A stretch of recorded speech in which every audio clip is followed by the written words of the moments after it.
Right, you lot, settle down, settle the fuck down. Right, welcome to Spells Class 101. My name is Professor Geoff fucking Moody. But you can call me Mad Eye, because I know you all fucking do, you little wankers. Right, I've got a question for you all now. You, Harry Potter, Harry, fucking with your fucking lightning bolt, you bash your fucking thing on your fucking head. You, yes! I've got a fucking question for you. Yes, Sir Moody! That's right, where's your fucking uniform? Why aren't you wearing the correct fucking clothing for this class? You asked me to dress in a bikini shorts. Well, put a fucking t-shirt on. I like being shirtless. Put your fucking It goes t-shirt with the on. scar. Just that one there, just pick that the fuck up. Okay, Right. I'll put this shirt on. That's not a fucking Hogwarts shirt. What does the... Tell me what the fuck that says on the front of your fucking t-shirt. It says Goosh, sir. You've got it on the wrong way round then. That should be on the back. Oh, that's strange. Let me flip it round. Oh, it says Attack of the 80-Foot Nerds. That's right. It's an Attack of the 15-foot nerd fucking t-shirt. Sir! Right. Sir! What I'm gonna do. Sir! What? Why have you cast a spell on me so I sound like Clarice Starling? Because I fucking have. Alright. I swapped your voice with fucking Luna Lovegood. I'm Luna Lovegood and I'm fucking weird. You should have Harry's fucking voice. Why are you talking in your own? I think Harry's just balls that haven't dropped yet. Whatever. But anyway. You've cloned me, sir. I'm gonna put a fucking spell on that t-shirt. Well, tell me what it says on the back right now. It says Goosh, sir. Okay. And I'm going to do a spell. I'm not gonna do a spell. That'd be just fucking weird. I'm gonna do a spell. And I'll say, T-shirticus. Now it's changed. What's it say now? It apparently says he be graveyard dead, sir. Quiet, you fucking Ron Weasley. It's talking to Harry. Right. I am Next Harry. one. Next one. Your spell changed my voice, too. T-shirticus. Next one. It apparently says they all float down here. T-shirticus.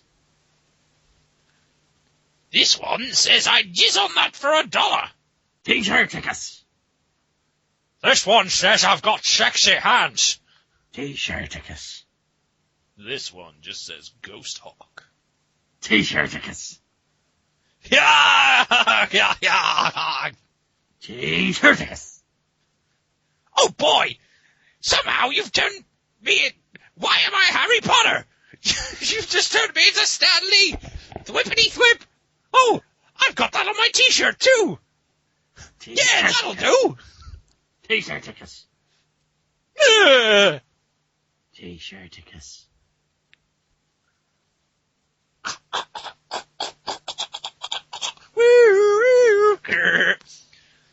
Sir, I think his T-shirt says tap dancing on gravel since 2012. Why have you turned him into Michael Winslow? Shut your fucking mouth, Hermione. Right. So he's got 10 different... Harry, we've got to go to the well. Shut the fuck up. I'm talking. I'm fucking Geoff. Listen to me. That's 10 different fucking t-shirts. Stop looking through my pants. Quiet, you. My Mad Eye does whatever the fuck it wants. Right. And look, this is my magic mobile phone. And you know what it's got on there? It's got a fucking iPhone 4S case. And I've got it because I'm mad fucking iPhone. Okay? Sir, What? What do you they want? like fucking... iPhone 5s but smaller. They are like iPhone 5s but smaller. Fucking white-haired knobhead whose name escapes me right now. Draco Anyway. Malfoy. That's him. Yes. I love face paint. Fuck you. Right, my voice is going, so let's carry on quick. Anyway, if people want to buy these t-shirts, I'm selling them at the back of the classroom on the iPhone 4 cases. Oh, sorry, iPhone 4S cases. Right. And you can buy those t-shirts for the princely sum of just £15. And you can buy the I iPhone thought case. the Priestley twins weren't enjoying it. Who, the Priestley twins? Who the fuck are the Priestley twins? You know, Rick and Jeff. I'm fucking Geoff. It's Geoff Moody, not Geoff Astley. Geoff Priestley, whoever. Fuck off. Anyway, this is going... Jeff Astley's that guy related to the ginger fellow, sir. He looks Shut up. like a lion. Shut up. It's Luna Lovegood who looks like a fucking lion. I know, I'm wearing that hat right now. Hey, you're looking in the fucking mirror then. Anyway. Oh, that's what that is. So t-shirts £15. What if I skip a copy of me? Shut the fuck up, Icus. Right. T-shirts are £15. Mad iPhone cases are £7.50. Anywhere in the wizarding world. All you've got to do if you want to buy one is either see me at the back of the fucking Hogwarts class or send an email to 50footnerds@gmail.com. Tell us what you want. Tell us if you want a t-shirt, what fucking size you want, what you want written on the back, and where you want it going. Sir? What? Who are you talking to? Me.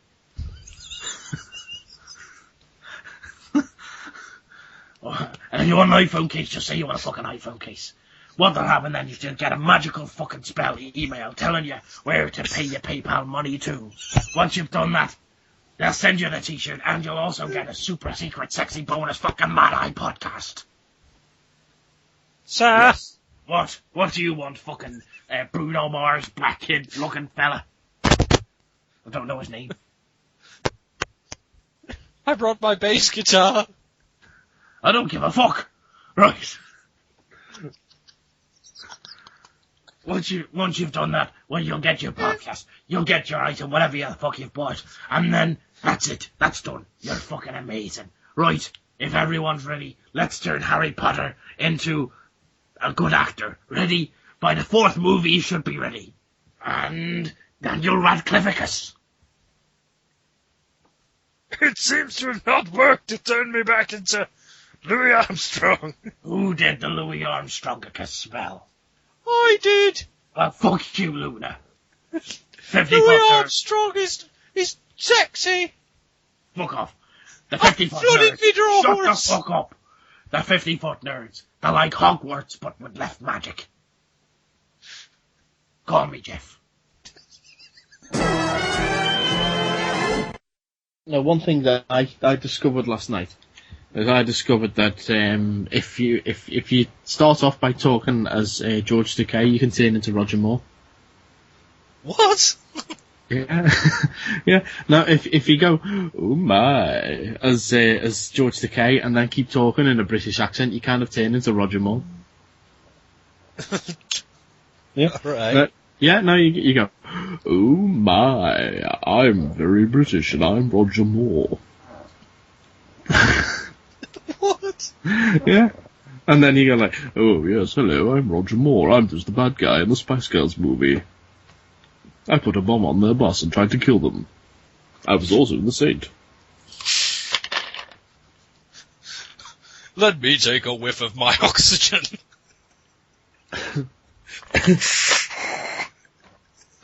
Yes, here I am, Roger. Oh, hang on, that's in. It's a Bane now. Oh, yeah. I'm Roger Moore, and now I've just morphed into Bane. Fucking hell, Bane. Bane is the bastard son of Roger Moore and Sean Connery. Fathers, I'm home. Was it like a fucking sitcom remake of My Two Dads starring Roger Moore and Sean Connery? My Two Dads is filmed before a live studio audience. I'm home, father. Ah, nice to see you, Bane. Yes, it's fucking great to have you home, son. Why are you shouting at me? I'm not shouting, this is just how I normally speak, you bastard. All right. Shut up Don't before be I too- give you an open hand slap. Don't be too harsh on the boy, Sean. He's had a hard day at school. Yes. I played an old man, which is why I'm showing you my old man impression now, father. But then I always talk like this. That was fucking rubbish.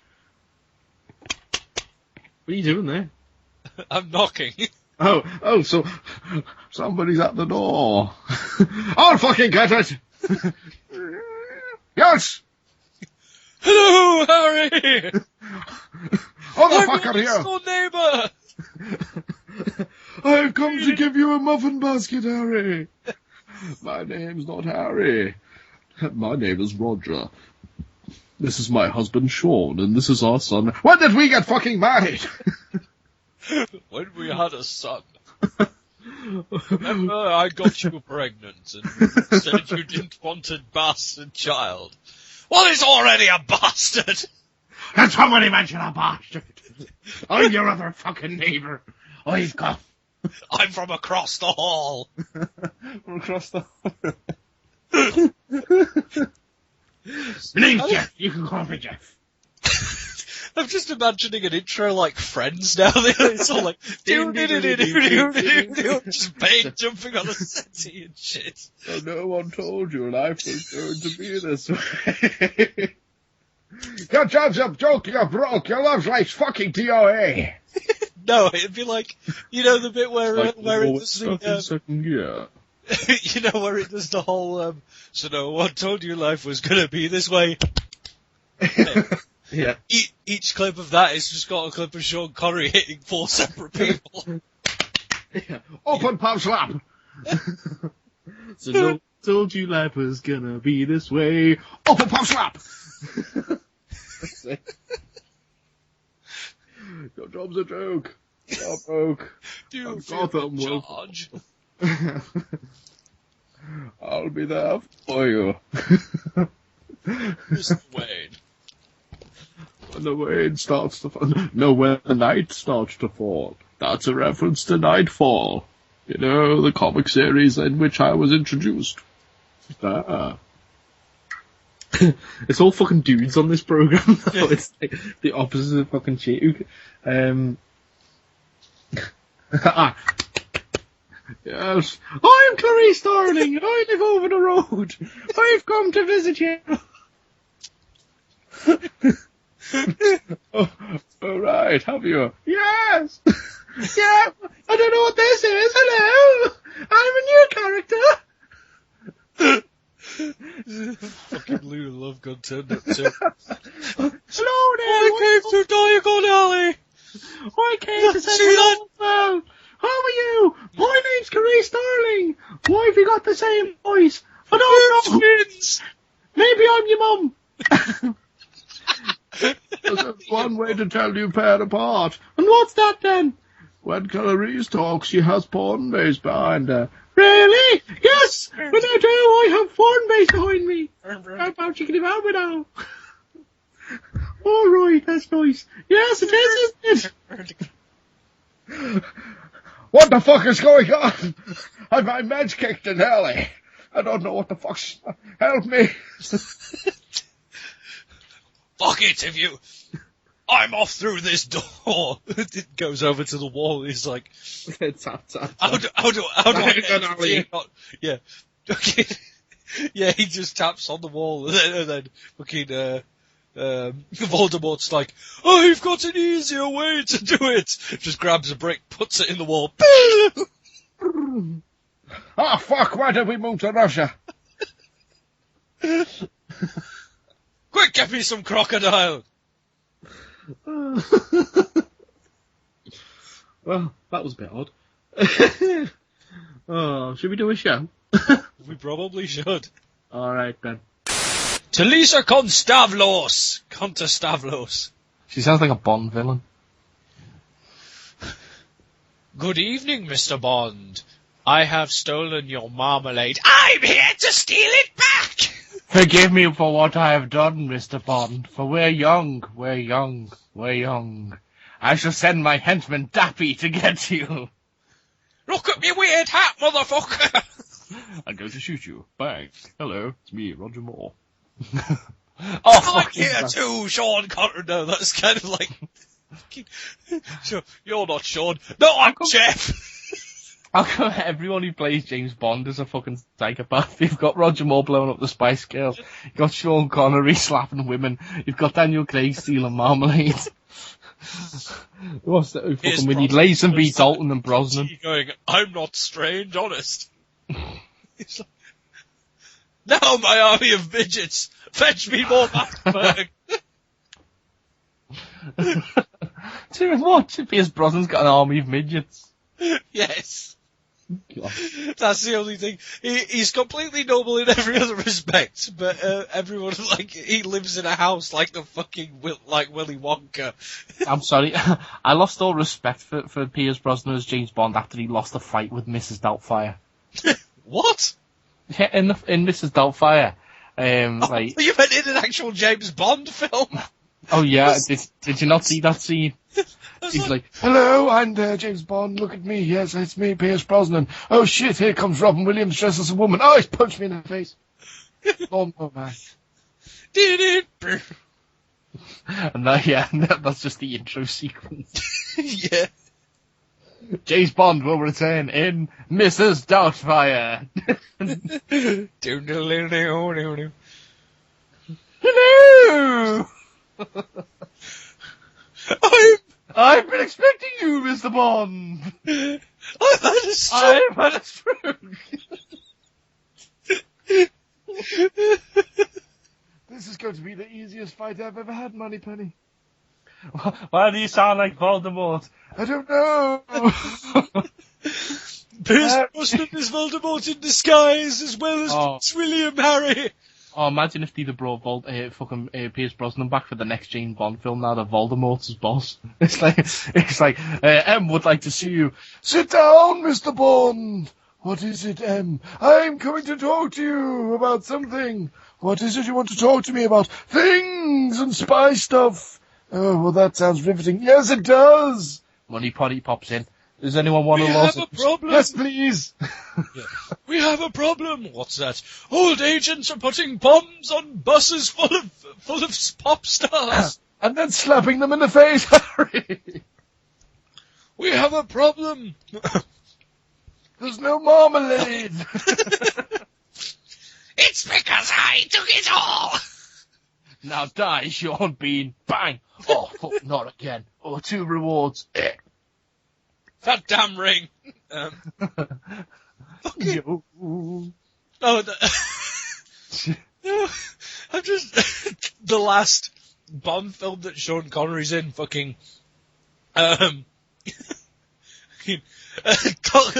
Doc Brown turns up in the DeLorean at the end with Roger Moore. Something's got to be done about your kids. Yeah, and then he takes. I don't have any Dark fucking Knight kids. Rises. So there wasn't Batman at all. It was Sean Connery and Roger Moore confronting Bane. Hello. Which is that's the pilot episode for the remake of My Two Dads. No, It's like, you're going to live in this house for your own safety. It's the next door neighbour. Hurry! Oh, God. My Two Dads is filmed by a live studio audience. Filmed by the audience. Yeah. They've all got their iPhones out. It's like a Cloverfield type deal. Okay. It's all done POV. Oh, yeah. Well, they're all wearing head cameras. Yeah. Oh, brilliant.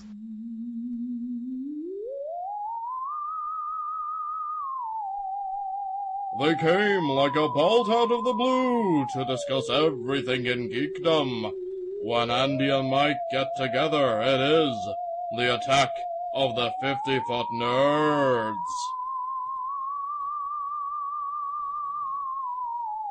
Hello, and welcome to episode 28 of the Attack of the 50-Foot Nerds podcast. My name is Mike Bell, and with me this week is my Two Dads co-host. Do you know what my name is? Do you know what my name is? Know what my name is? Nagini! My name is you? Slim Shady. Eminem. Know what my name is? I like to move it. Freddie Mercury pose. So for those of you who don't know what that reference is, go and listen to the special that we put out a few days ago. I've been looking for peas. Well, he had a big box of veg, didn't he? So, yeah. Have any of you got peas? I'm Eminem. Collect the Eminem set. needs peas. Eminem needs peas. Give me peas. I'll cut you. Because I'm Slim Shady, I'm the real Slim Shady. All you other Slim Shadys, give me your peas. Yeah, so It's the Attack of the 50-Foot Nerds podcast, ladies and gentlemen. As always, you can get in contact with us whenever you like, day or night, or dusk, or sunrise. And, you can get us on the Twitter, which is at 50footnerds. You can email us, 50footnerds@gmail.com, or get us on the Facebook, which is facebook.com/Attack of the 50-Foot Nerds. Andrew, what have you been up to this week? I'm staring at a cat. He loves his pussy. Goosh. Hey. Hey-oh. No. Daylight come and oh, please. What have you been up to? What? What have you been up to? What have I been up to? Last week I saw Silver Linings Playbook. Are you gay? No, I'm not a gay. I went to see it with a woman. Katie, to gay? be precise. What? She likes people with long hair and beards. That means she's gay. Oh, those stereotypical lesbians. With their manly beards. Not that there's anything wrong with that. Quick, let's go on a date. What, did you go to the circus? Because it's a well-known fact that lesbians love the circus. No, it was a bearded lady joke. Oh, right, okay. No, but we saw Silver Linings Playbook, and it wasn't as like the before the film. The trailer came on for Seven Psychopaths, and everyone in the cinema was laughing at the trailer. But I was the first one to laugh as soon as the thing came on, because as soon as the advert came on, the first thing I saw was Christopher Walken in that outfit, and I just immediately thought, "Hey, Raj, got a dog, Raj, Raj, hey, Raj." And I almost turned around to Katie and said that and realised she'll just think I'm a mental. Hey. No. You saw Silver Linings Playbook then? Were there any tits in it? No. It was a shit film then. Yeah. It did win me over though because of the scene where the main character, I've forgotten his fucking name now. Bradley Cooper, isn't it? Let me have a look. He's in fucking everything.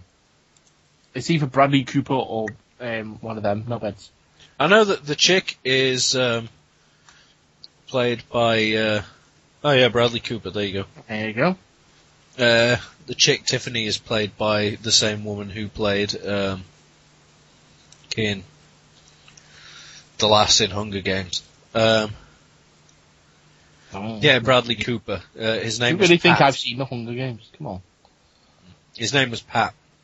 Chris Tucker was in it for some reason. Chris Tucker? Yeah.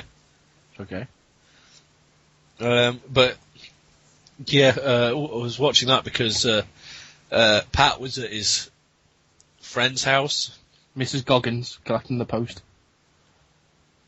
Yeah. Hello, Pat.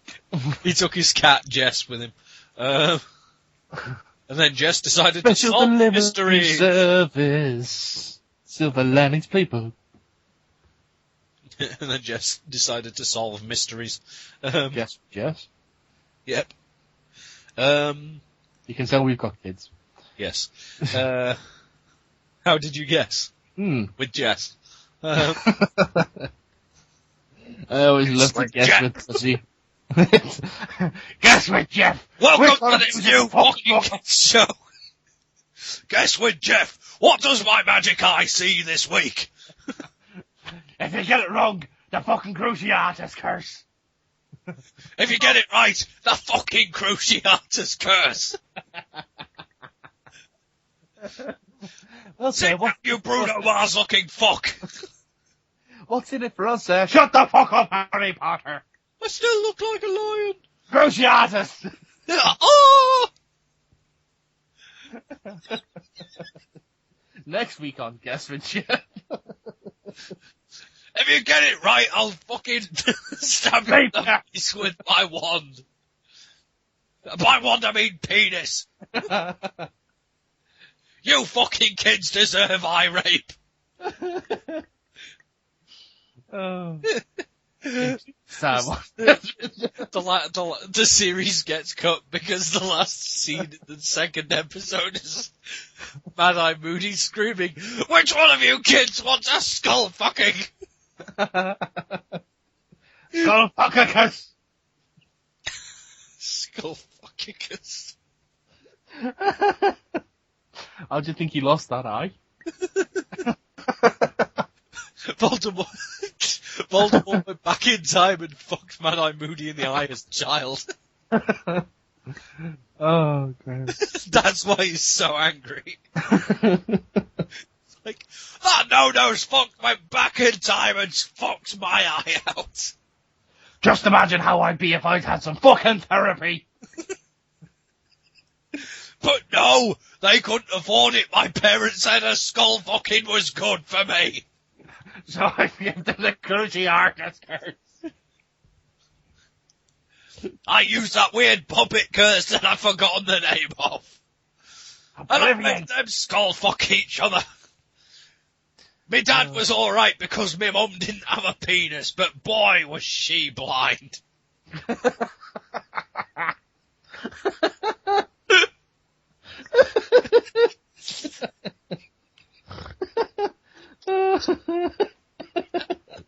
Why do you think I'm called Moody? I'm always pissed off. Oh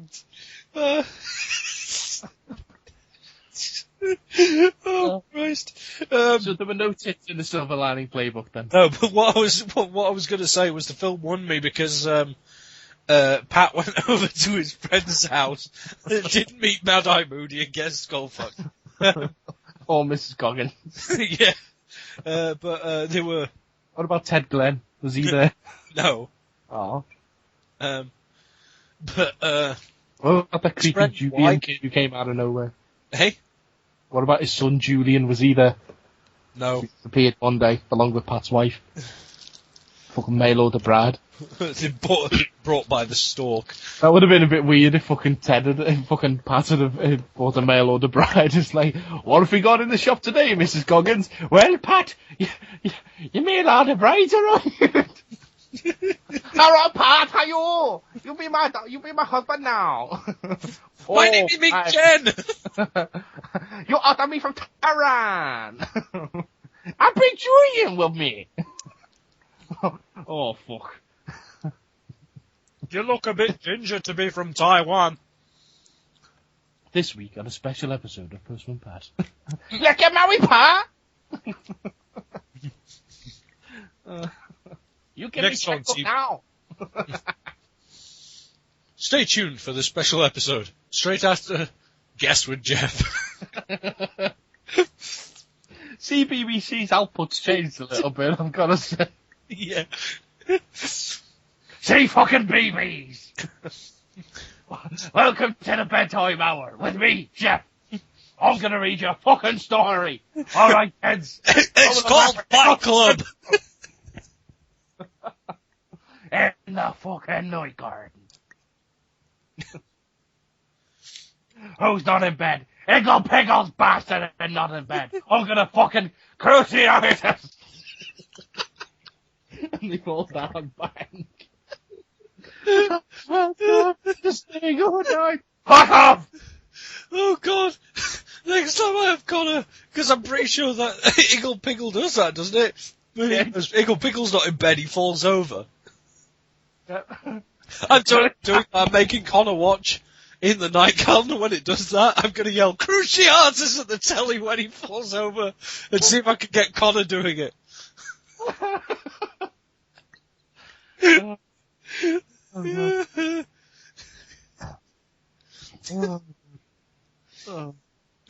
Anyway, but yeah, Pat's friend's wife is like, oh look at these little iPod docks we've got fitted all over the house. We can play music for the baby whenever we want.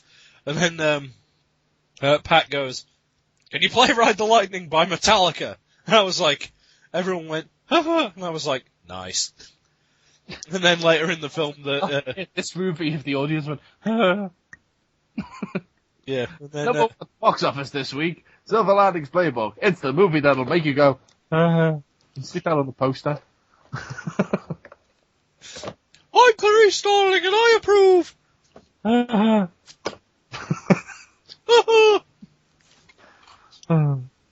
Awesome. Yeah, I saw that. That was fun. There was Tits like, after the movie? hey? Any tits after the movie? No. Well, that was shit then. No, it was a fun day. We had cake and ice cream and fucking... Hope it wasn't lemon drizzle. God, no. Oh god, taking it back. Joe? Well, hey Joe, I got a cake, Joe. Hey, Joe. Joe, it's lemon drizzle. Joe. Hey, Joe. Speaking of Joe, I just want to take this moment to actually thank everyone who listened to last week's episode. We got a hell of a lot of new listeners last week. And, I want to thank Joe for coming on once again and helping to spread the word. And I hope everyone who did listen to the show really liked it. And I hope you keep coming forward with in the future, because we got some great ideas and some things in the pipeline as to, what could be coming up for you. And, we really appreciate every single one of our listeners. I want to thank Brian Johnson and Ralph Garman as well for retweeting about the episode and bringing us a hell of a lot of new listeners there. And if you're one of the new listeners, hello! You've let yourself in for weirdness. Yeah, as if you hadn't guessed. Also, guessed by the Guess with Jeff comment. I want to thank you to Declan Quinn and Jay Sarge as well for putting the word on Twitter, and I know they enjoyed it. Hope they stick around. And, everyone else who's got in touch with us as well. Neil G, thanks for spreading the word as well. Like, one of our number one Twitter fans, so we appreciate you. So if you enjoy the show, get in touch with us, and you never know, you might get a shout out on the show as well. Huzzah. Except for you, Zoe. You did nothing! So fuck you, Zoe. Fuck you right in the bum. I already did. Hey! Goosh. Jeff!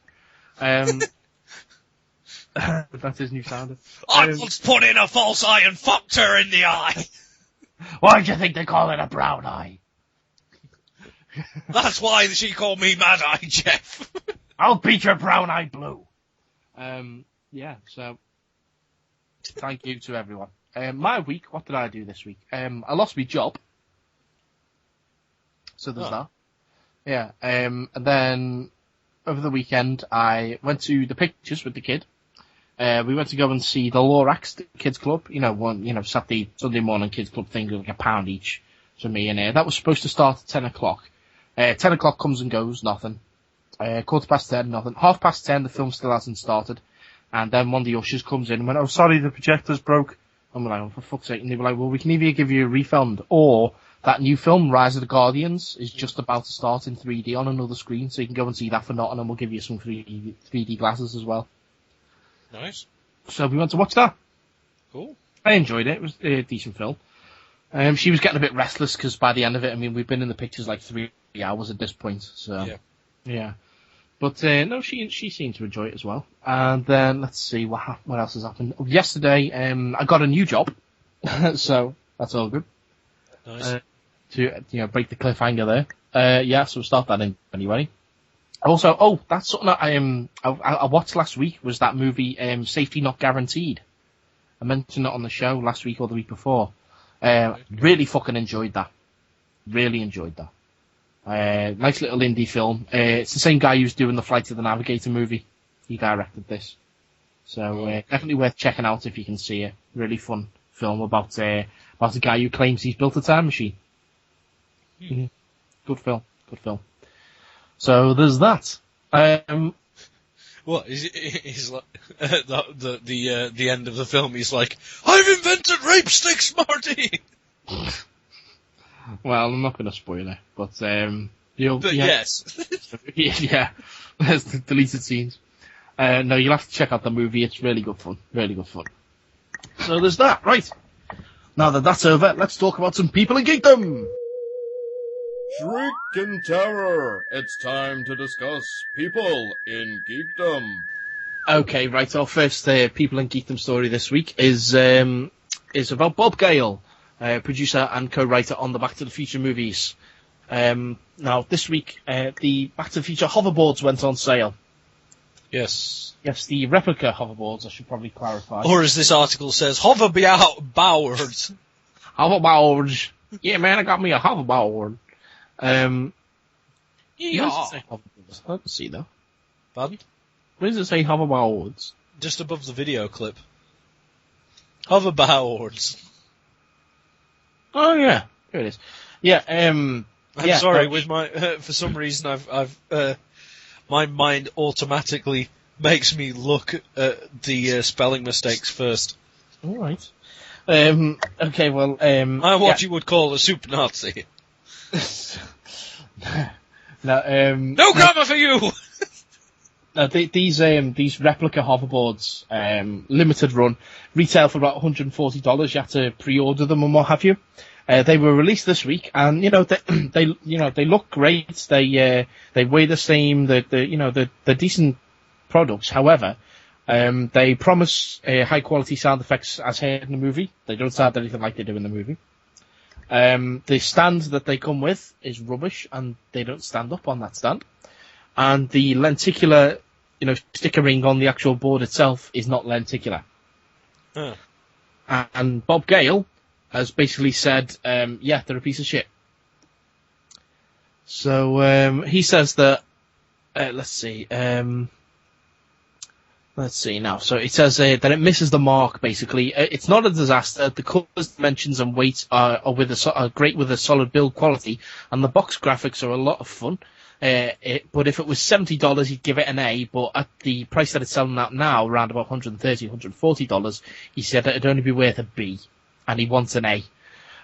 He put himself out there to promote it, and now that he wants to publicly stand with egg on his face and apologise. The product at this price falls short of the top-notch standards that you and I have come to expect from something that carries the brand of Back to the Future. So don't buy one. Wait another 2 or so years and you can have a real one. Because we're going to the future, Marty.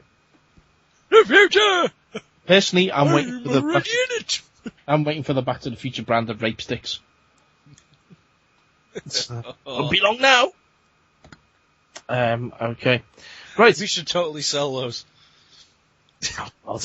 When we do a live show, we should actually make replica rape sticks and sell them with the word rape stick on it and just see how many people. No, I think it'd be even better is if we do get around to doing a live show, is if people make their own rape sticks and bring them to the show. We'll do a judging as to which one's the best. What people will walk up and go, "Hey, look at this!" We're like, "What? Ah, my eyes!" Yeah, we'll do whichever one makes us. Agent K himself turns up. Like, fucking Stanley turns up, he's like, "Oh boy, I brought a box!" I love to rape. Whoever can bring one and we don't remember anything, we just wake up in the morning with a sore arse, then you're the winner. You wake up, you can't remember anything, and your face is covered in donuts! Yeah, that'll do! Okay, right, what's next? Okay, next up we've got a story about a delusional Samuel L. Jackson. Oh, Sam, you crazy bastard. Sam's decided he wants to be in Star Wars Episode 7. To which I say, huh? You died in Episode 3. You be graveyard dead. Granted, that doesn't normally stop them in the Star Wars movies. We do have the blue ghosts and what have you. Yeah. So, but imagine that fucking Luke's dead and all of a sudden, he's talking to his son. Oh, I remember when I used the Force, and all of a sudden this blue ghost and this black dude turns up. He's like, "Who the fuck are you? I don't know you." He's like, "Use the Force, motherfucker." What? God damn, sick and tired of these motherfucking Jedi's not knowing who motherfucking these motherfucking Windu motherfucking is, motherfucker. No, it's his brother. It's his brother. Fucking. What's Geoff Windu? Fucking I'm fucking Geoff Windu. It's like Bill Windu or something. Bill Windu. Well, you see, the top of the bolts is the zoo. Bill Windu. Is your name Bill Cosby Windu? With the flipping and the flopping and the Jedi's and the whoop, God says, you have a bad feeling about this. So there's that, yeah. No, he wants to come back. He said his idea is that he comes back as a one-armed Jedi that's still around and didn't actually die. Whatever, Sam. Fucking... No, I don't think so. Although, to be fair, Disney do own pretty much every film that Samuel L. Jackson's ever been in. I think Samuel L. Jackson is actually just Walt Disney reincarnated or something. He's like, I'm actually a Nazi, motherfucker. Let me turn you into a giant robot spider, so we can rape. Oh boy, I want to be a giant spider. Robot Spider-Man, yeah, that'll do. Here's my inbuilt rape stick. Nah, no fucking Disney. When they do the new fucking Star Wars movie or something, they'll fucking... I don't know, they'll have a cameo. No, they'll fucking, recast Lando with Eddie Murphy or something like that. It's like, oh god, man, look at me, I'm Lando Calrissian, man, motherfucker, yeah! Oh my god! Fucking... Well, then they'll be like, weren't they gonna get Samuel L. Jackson for this role? Yeah, they couldn't afford him, man! Oh man, he's Mace Windu, welcome back to Lando! Goddamn, the Cloud City and all that shit. He's like... What? Oh my god, man! The bookies have layers. Oh god, Hercules! Oh, the fucking oh my god, yeah, Nutty Professor 3, the fucking Lando family, the Calrissians. Well now, look at me. I'm big fat Calrissian, and I'm here. Yeah, it's me just with a fat suit on. It's like, no, you're not. Well, I am. It's like, you're not. It's like, well, I'll take off my fat suit. Now turn into Lando Calrissian. Yeah, that's what I do. It's like, shut up, you. He's like, I'm such a disappointment. Oh my god, my family hate me. Well, you're wearing Norbert and Meet Dave. Yeah, man, but I thought those movies were good. No, they weren't. No, man, who doesn't love a movie about a big robot me populated with giant little me's? Not me. Like, giant little yous. Yeah, you know what I mean. Shut up, I'm just speaking, man. I just open my mouth and she comes out, because I'm Eddie Murphy. Yeah.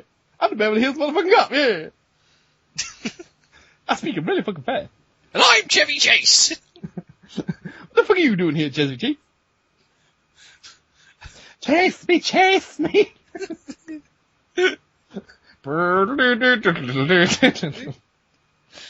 Fucking, Eddie Murphy's like, how do you think you got sites for that, man?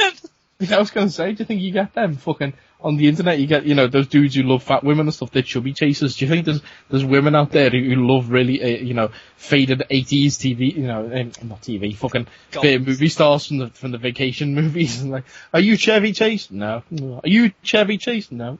Are you Chevy Chase? Yes, I am. Hooray! You in an 80s Chevy cop Chasers movie? No. Move on. Were you Fletch? Yes. Hey! It's like, guess who? Or they're walking around with actual cards going, does he have a mustache? No. Oh. Oh, celebrity guess who? That'd be awesome.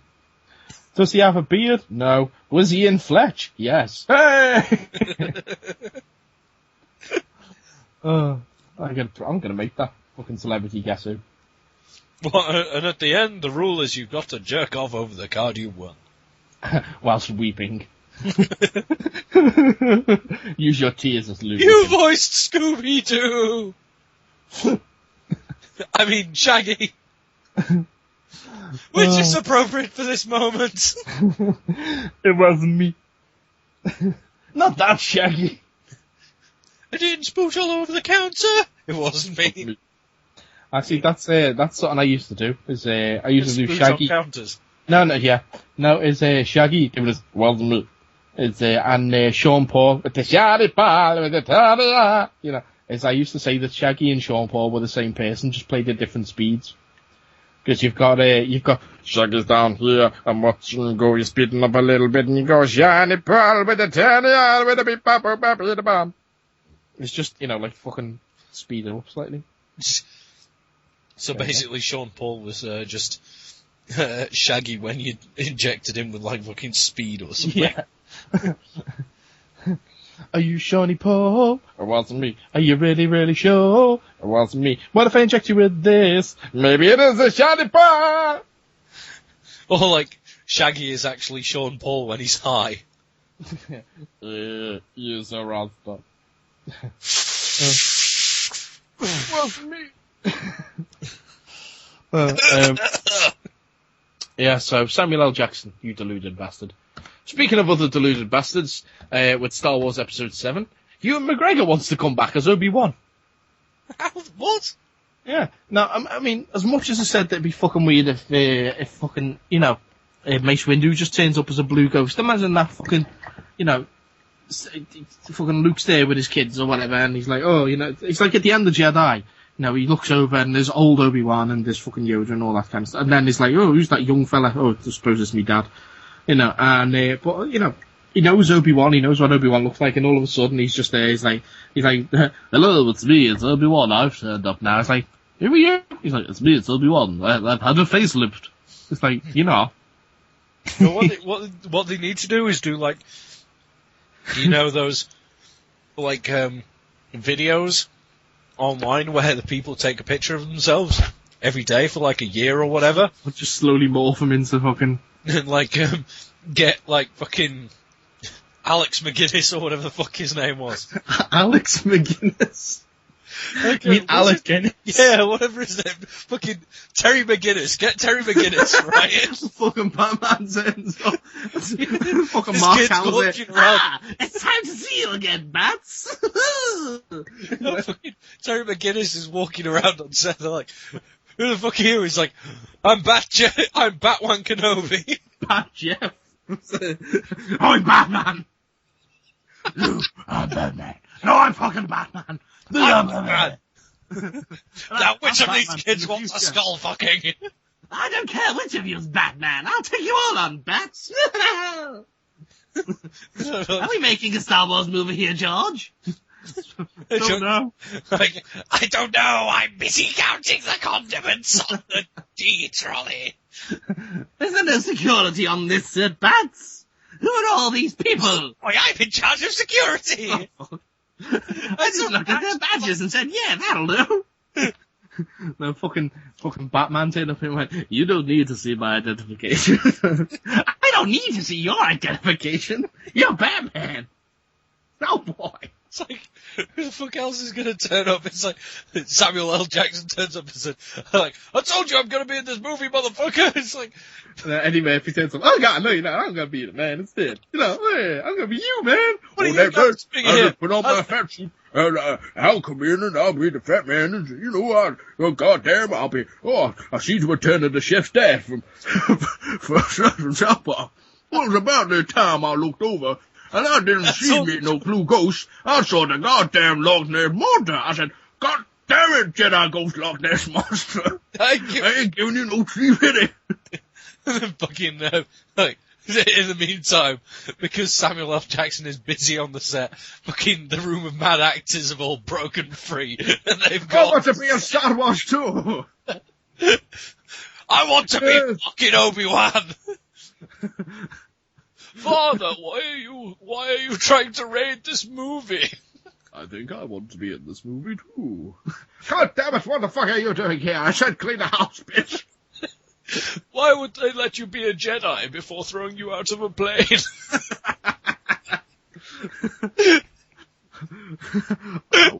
As a Jedi, you were merely trained as one. Yes, well, maybe I was in Empire, but, Bats, Bane, whoever. You're not as good as the other Joker. I was the Joker before he was the Joker, okay? Yes, I'm here as well. I'm so high with my watch and my ass. Fucking George Lucas is like, hell, where's all the marmalade? And then Daniel Craig pops up and he's like, I've got the marmalade! Fucking director's like, we need security quick.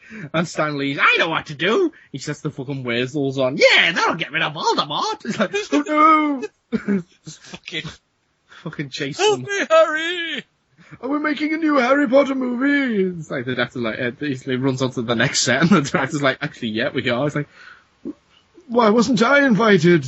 It's like, well, it's your story's done. You're dead now, Voldemort. We're doing something a bit more low key. This is later on in life. This is, at the end of the last movie when for some reason Harry had grey hair, yet he still looked like 20. He must have had a hard life.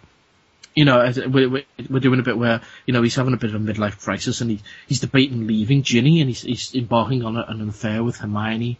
And, it's more of an internal struggle with, the quality of man and how one lives I still look like a lion. Credits.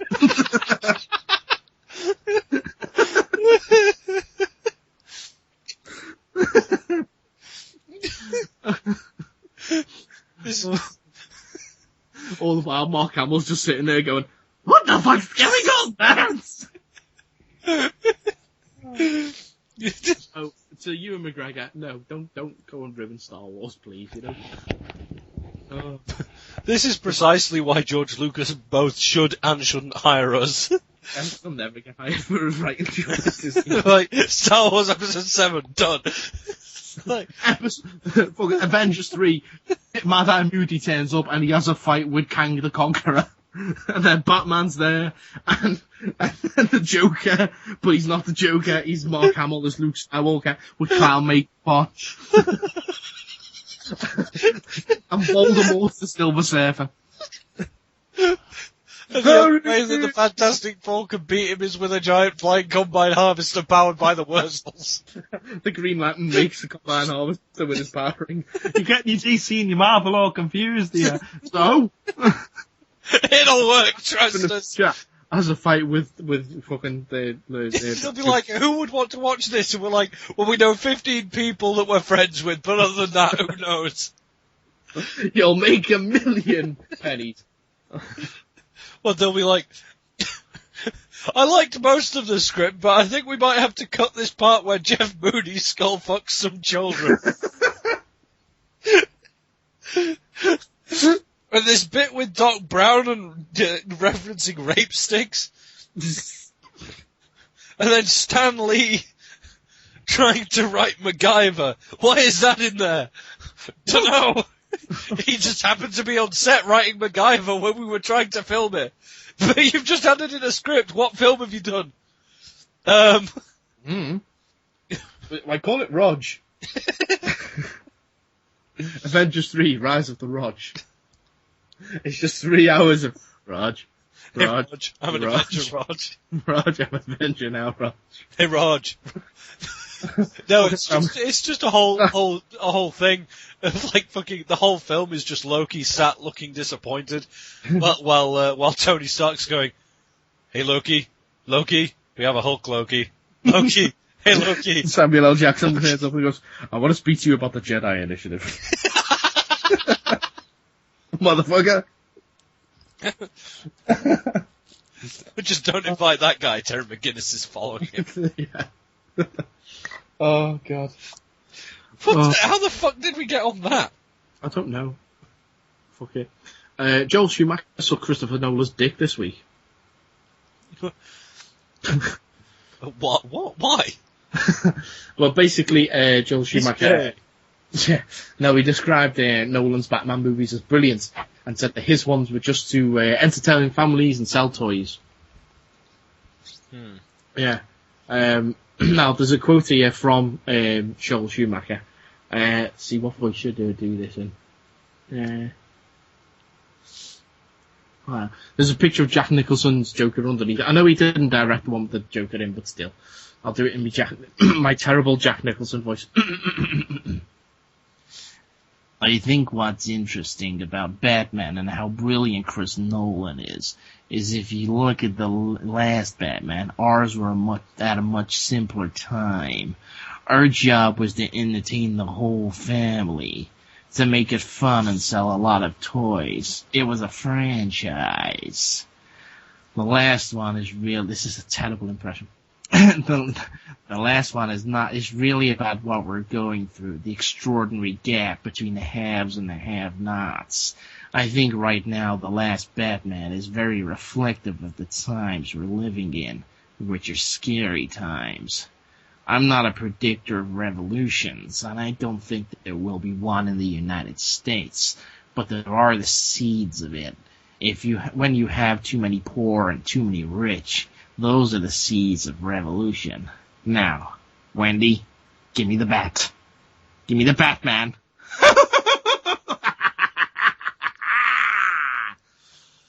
Mark Hamill, what are you doing on this set? I don't know, Bats! I'm having a joker off with the other fella, fucking Nicholson. That's it. Wait, why is he blue? I'm not Jack Nicholson, I'm actually Robin Williams being the genie. I'm actually a ghost. Your impression of Jack Nicholson sounded like the genie from Aladdin doing the impression of Jack Nicholson. Well, whatever. Hello, I'm the genie. You gotta be a straight shooter, dude, you got it. Whatever. You probably should have done Jack Nicholson then, but whatever.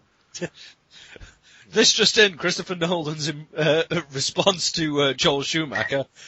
Joel Schumacher's trying to suck my dick, but what he doesn't know is I'd rather fuck 5 chicks with a nice round tits and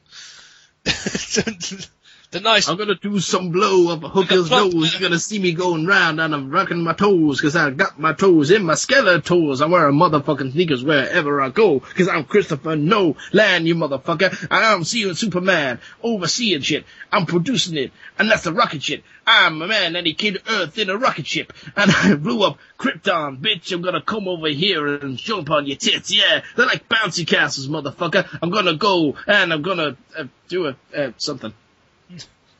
I'm gonna be a Chevy chaser. Chris Nolan. I don't need to fucking justify myself to you. I'm Chris Nolan. I wrote some badass Batman movies. Why are you American? I don't know. I sound like fucking a gangster all of a sudden. I'm from the ghetto. Sure I'm not a black guy. I'm from the ghetto of Kensington in London. Word to your mother. I think I've got ghetto credential ever since I went roller skating past some nuns with Louis Armstrong. Hell yeah, that's right. Let's go, Chris Nolan. Let's go rolling with Nolan. Keep rolling, Nolan. What? Speaking of Chris Nolan's Batman movies, Anne Hathaway it says that she misses playing Selena Kyle really, really badly, and that it makes her cry. And that she wants to do a spin-off movie featuring Catwoman. Yeah, that's really going to happen. Yeah, that worked really well that last time.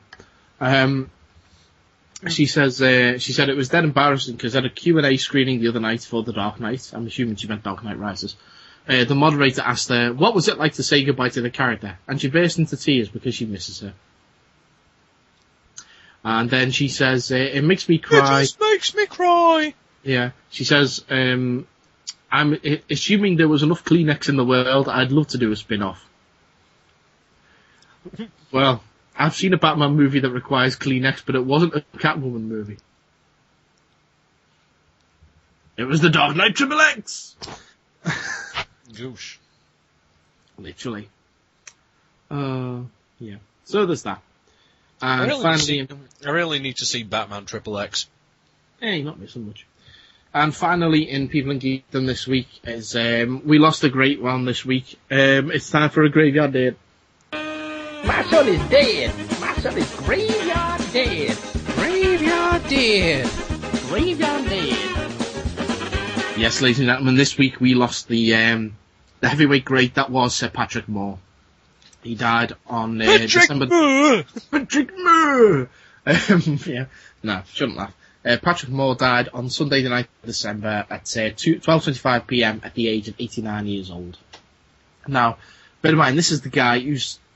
I think he's literally the longest running TV host of a single program in history, if I'm right. Yes, he is. 55 years presenting the Sky at night. So he died. He died after in his older age when he was senile and he was just talking. Senile. He was just talking to people in the street. See that sky? It's night. Everyone's like, it's not Patrick. Yes, it is!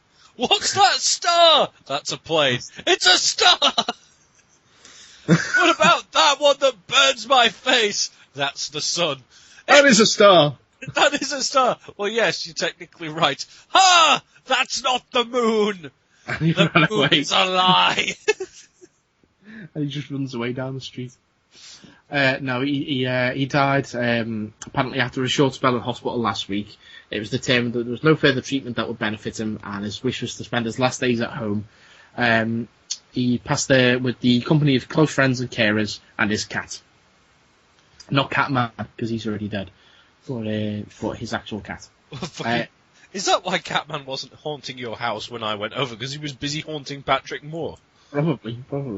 Now, Hey, Rog. Hey, Rog. Hey, Patrick. Hey, Patrick. Hey, Patrick. I'm You here gonna die? Patrick. You can die, Patrick.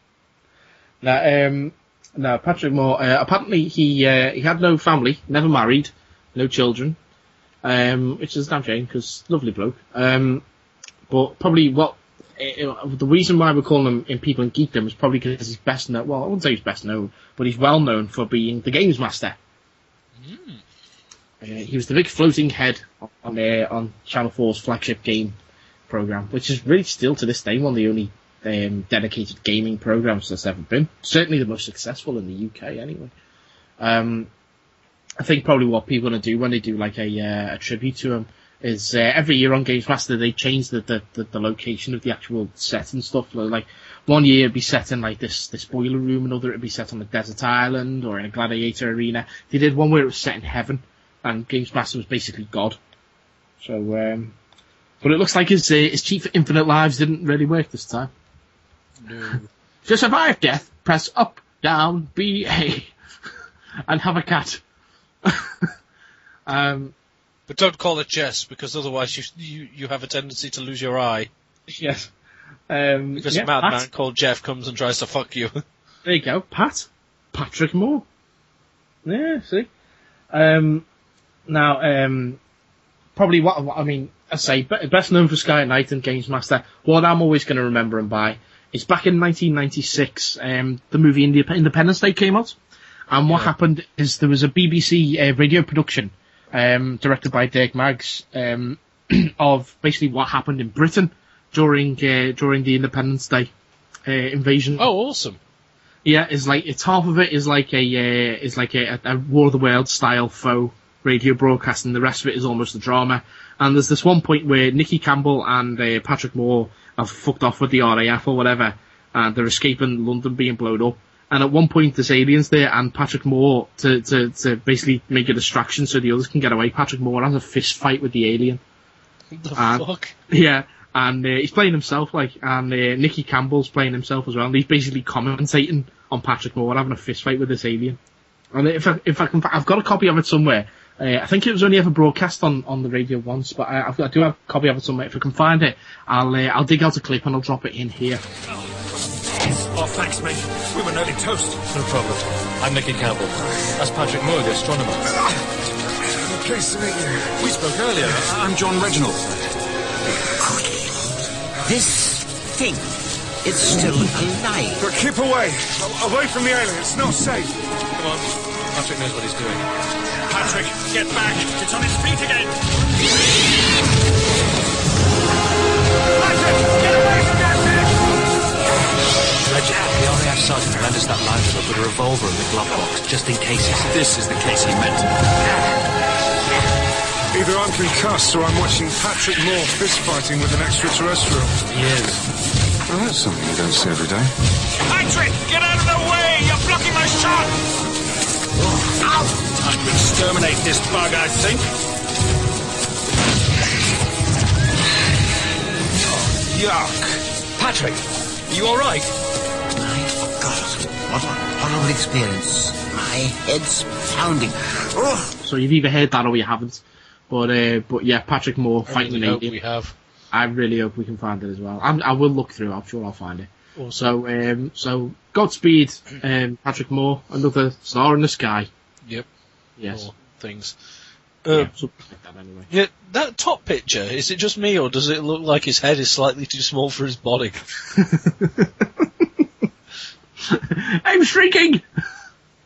Do you reckon that's how he actually died? Well, he just shrunk away to nothing. He shrunk too small and then someone accidentally stood on him. No. He regenerated into Tony Moore! Like Jekyll and Hyde. By day, he's Patrick... No, actually, no. By day, he'd be Tony Moore. And by night, he'd become Patrick Moore for the Sky Knight. Yeah. There you go. Is that like your fucking George Takei Roger Moore transformation? Probably, yeah. Well, that's Patrick Moore, Hebe Griegard dead. Tony Moore, not. Sadly. And Rob Liefeld is still bastard with us. Fucking Rob Liefeld. Indeed. Right, okay, well, that's the end of that then. So let's move through to film news. That's another t-shirt that we need to add, actually. Rob Liefeld. We need a t-shirt that says Rob Liefeld on the back of it. Maybe. Although, to be fair, I think he could probably sue us for that. Probably. Film news! Thrills and chills abound in movie news. Okay, and this week, the big news for us in terms of film news is Kevin Smith has announced that he's doing Clerks 3! Hooray! Yes. If you've not heard it yet, go and listen to Hollywood Babylon, the episode that came out this week, the Hollywood Babylon Giant-Sized Annual, it's called. It's got Ralph Garman, Kevin Smith, and special guest Scott Mosier on there, and they basically chronicle in detail exactly the story around Clerks 3. We'll just give you a brief gist, in as much as Kevin Smith was supposed to be doing a final movie which was going to be Hit Somebody. Then that got moved into 2 movies. Then it got moved back to 1 movie. And now he's going to be doing it as a 6-part, 6-hour-long TV miniseries. And basically, because that has happened now, everyone was saying, well, what you're going to do is your last movie. And he's going to do Clerks 3. Mm-hmm. So, however, don't expect it tomorrow, because he's got to shoot Hit Somebody first. He said probably don't expect it until around 2014. Yeah, because 20 years of Clerks. Yep, nice. They're going to try and get it around that time, aren't they? Indeed. They also need to try and sign Jeff Anderson on board. There are still some legal ramifications with the Weinsteins surrounding Clerks 2, but once they're all sorted out, we should be go for Clerks 3. So hooray. Yep. And the good news about Clerks 3 is that Kevin Smith has said to actually get the money to make the movie, he's going to do it through crowdsourcing, through Kickstarter. Awesome. So that means we get to contribute to Clerks 3. He said whatever is made, whatever is raised on Kickstarter, which is basically you buying, pre-ordering your DVD, with the money goes to make the movie. Whatever is raised on Kickstarter, he's going to match himself out of his own money. So expect to see Dante, Randall, Jay and Silent Bob back at the Quick Stop in black and white in 2014. Indeed. And although, actually, from a tweet that he put up today, he said that what would probably happen is he's going to shoot the film in colour, it's going to go on general release in colour, and then he's going to do a touring version like he did with Red State, but with a black-white version, and then on Blu-ray, you get both the colour and the black and white version. Oh, didn't someone tweet him that idea and he was like, yes, that's awesome. That's right, yep. Yeah, now, if you've ever seen the Blu-ray of The Mist, they did that on The Mist. There's the colour version on there and Frank Darabont's preferred version, which is in black and white. I didn't know that they'd done that until I was listening to the giant bumper issue thingy. Yeah. I prefer watching The Mist in black and white. Yeah, I need to watch it in black and white. Yeah, you should. But it's like because of that I tweeted him earlier saying like seeing as you're crowdsourcing everything, what you should do for like the soundtrack, because for Red State it wouldn't have worked because there was hardly any soundtrack and stuff, but the Clerks films have always had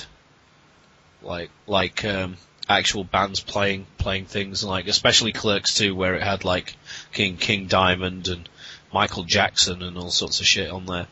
But with the original Clerks, because he said he's taking it back to how they did with the original Clerks, I think most of the songs on there were written by the one band. So the main theme is Soul Asylum. Yeah, and they did the outro music on Clerks 2 as well.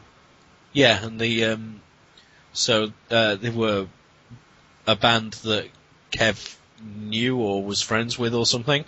I think the original Clerks soundtrack is all stuff from like local bands and stuff, but when it got picked up by Miramax, they redid the music and what have you.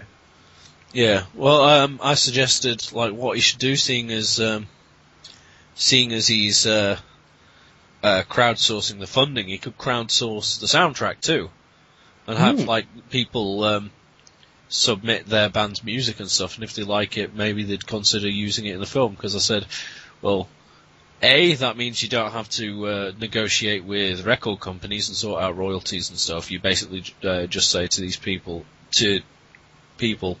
hey, if we use your song in the movie, you'll get a credit and whatever. And people will just be like, holy shit, my song could be in a movie, that's awesome. Yeah. So, well, we'll see. If he takes me up on that idea, then I'm totally submitting songs. Do it, man, do it. Yeah. Ooh. So, well, that's Clerks 3. The next story that we've got is get ready to add another movie to the list of 2015, the year of everything, along with Avengers 2, along with Avengers 2, with Star Wars Episode 7 and Justice League, we're getting Fantastic Four, the reboot. Huh. Now, don't get me wrong, I mean, the movie should be good. It's being directed by Josh Trank, who did Chronicle. But, you know, 2015 is going to be a really busy year. Yeah, it kind of is. Yeah. So, I've got a feeling Fantastic Four will probably sink underneath all of that. I bet you anything next week they'll have the casting news. It's like, Silver Surfer to return, played by Voldemort. Hello, Nagini's! I'm on a surfboard, Harry! Yes, look at me! Prince William, why are you talking like that? I don't know! Kate Middleton took off my nose, and now I sound like this, Harry! Oh, you're not supposed to make jokes about the royal family. They'll end up dead. What? Put that, Nays? Oh yeah, fair point. Yeah. Maybe cut that. Another news story that I meant to put in but I completely forgot is another movie confirmed for 2016 is an animated Angry Birds movie. Oh, for fuck's sake, I just that makes me fucking angry. Yeah. Really? Do we need a fucking Angry... And is Angry Birds still going to be relevant in 4 years' time? No. Fucking Angry Birds. No. Bollocks. Anyway, speaking of pointless movies, we've got a pointless remake. I'm thinking this should get its own sounder, seeing as we talked about fucking Flight to the Navigator last week, and then we've got this now. It's been announced the Jumanji is getting a reboot. And what year is this?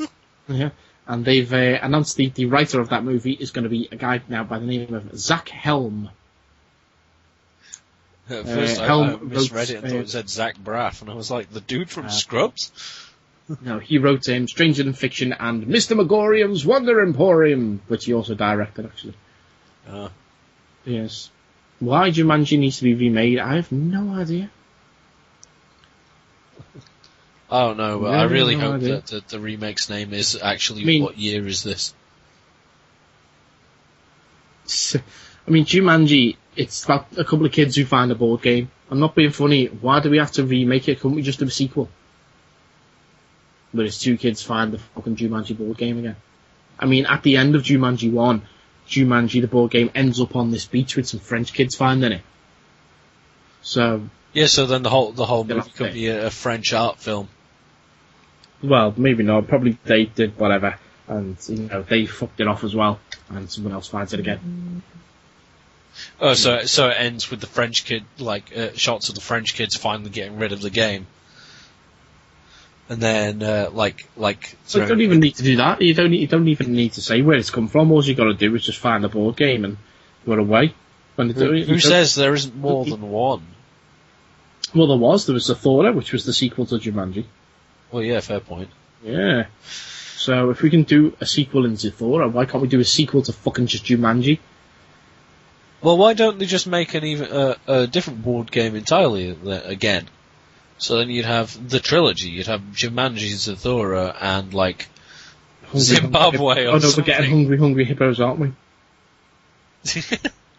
No, because it's got to follow the 3-syllable name thing. So Right. you've got Jumanji, and then Zathura. So next you'll have, like, It's a Virax. It's about people getting cold sores.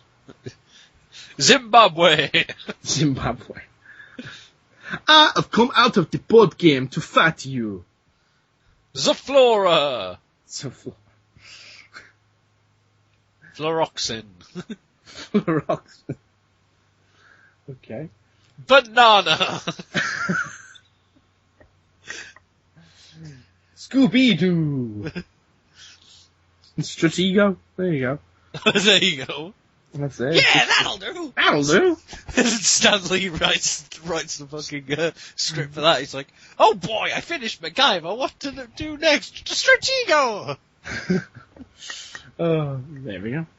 Right, what's next? Okay.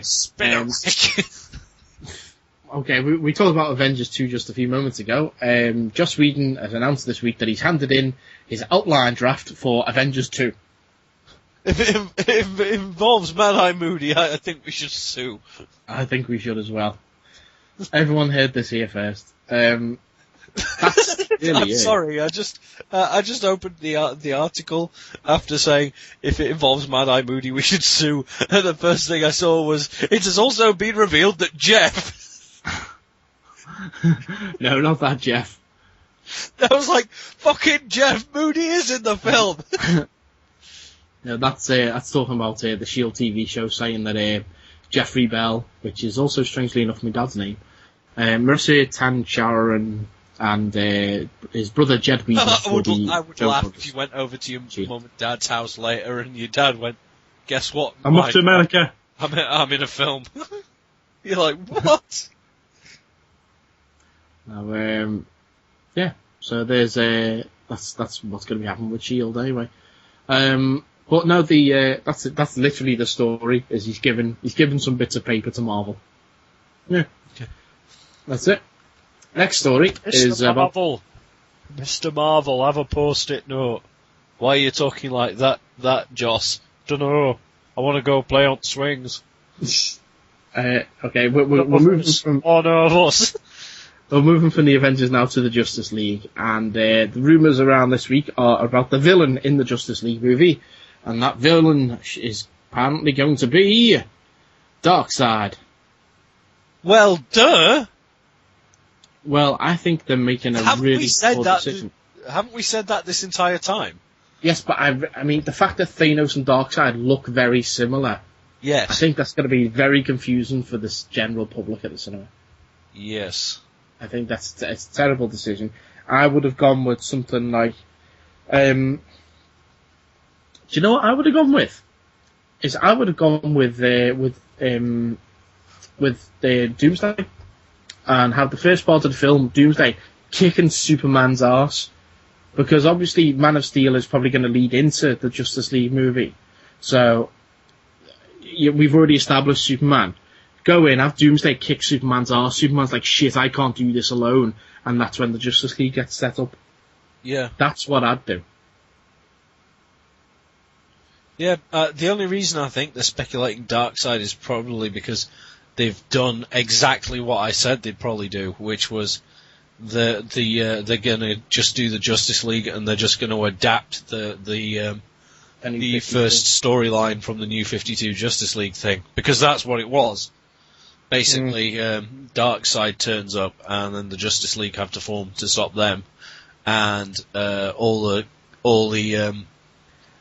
superheroes are pretty much like just turn up and they're like, oh, we're superheroes already, except for Cyborg, who you see his origin story in that thing. No, see, I'd go with Doomsday, because we know Doomsday. I mean, in the books, Doomsday killed Superman. So anyone who's familiar with the comics will, and they see Doomsday and be like, oh shit, actually there is a real threat to Superman here. He's gonna need help. Yeah.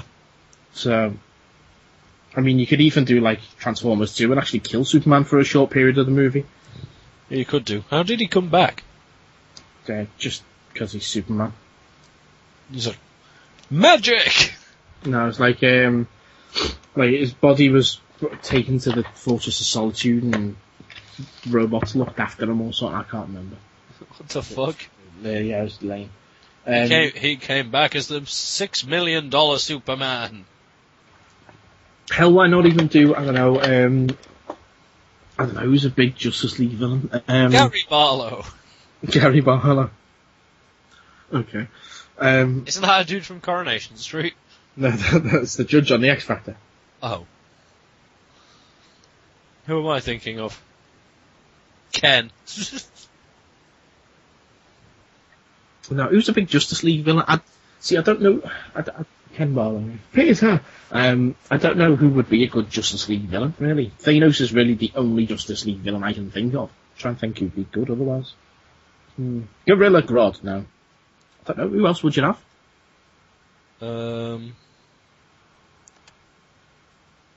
This is literally the only one I can think of. The only other thing is like when they have like the Masters of Evil and stuff all banding together. Not the Masters of Evil, sorry, the Legion of Doom. Masters of Evil's Marvel, innit? Yeah.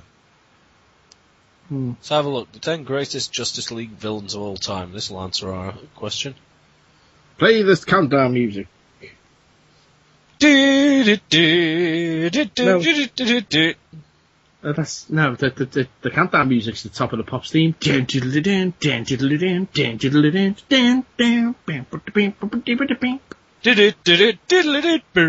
countdown. That's what you said. I said countdown. I said top of the Pops, didn't I? You said top of the Pops, but you said the countdown music before. Did I? You were like, yeah, top 10. Oh, shut up. Just play the fucking top of the Pops music again. Whatever it... Okay, so what's the list then? Give us a list. Right, number 10 is Secret Society of Supervillains, which is... I know what you said. Which were originally formed by Darkseid, so there you go. Number 9 is Despero. Wasn't he that mouse who had his own film a couple of years ago? Yeah, I think so. Behold, I will take on the Justice League. You're a mouse. Don't care.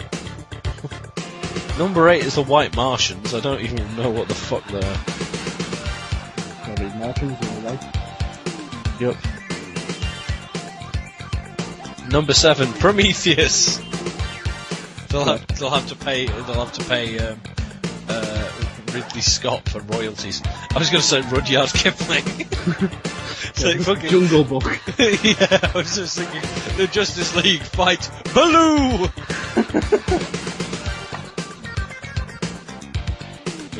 The fucking giant bear stomping through Metropolis, going look for the bare necessities.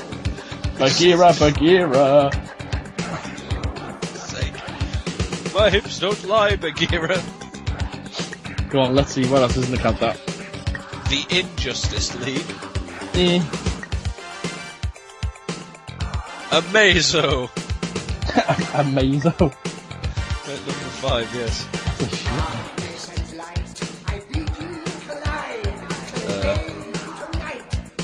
Amazing Android. Yup, that's where Amazo comes from.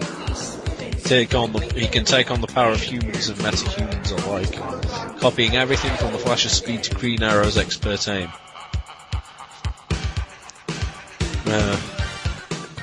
See, Anti-Monitor, whatever the fuck that is. Number 4. Number 3 is Starro. Good work. I still want to see what's going on in the Brave and the Bold cartoon with him, because I haven't seen the Starro episodes. I think I have.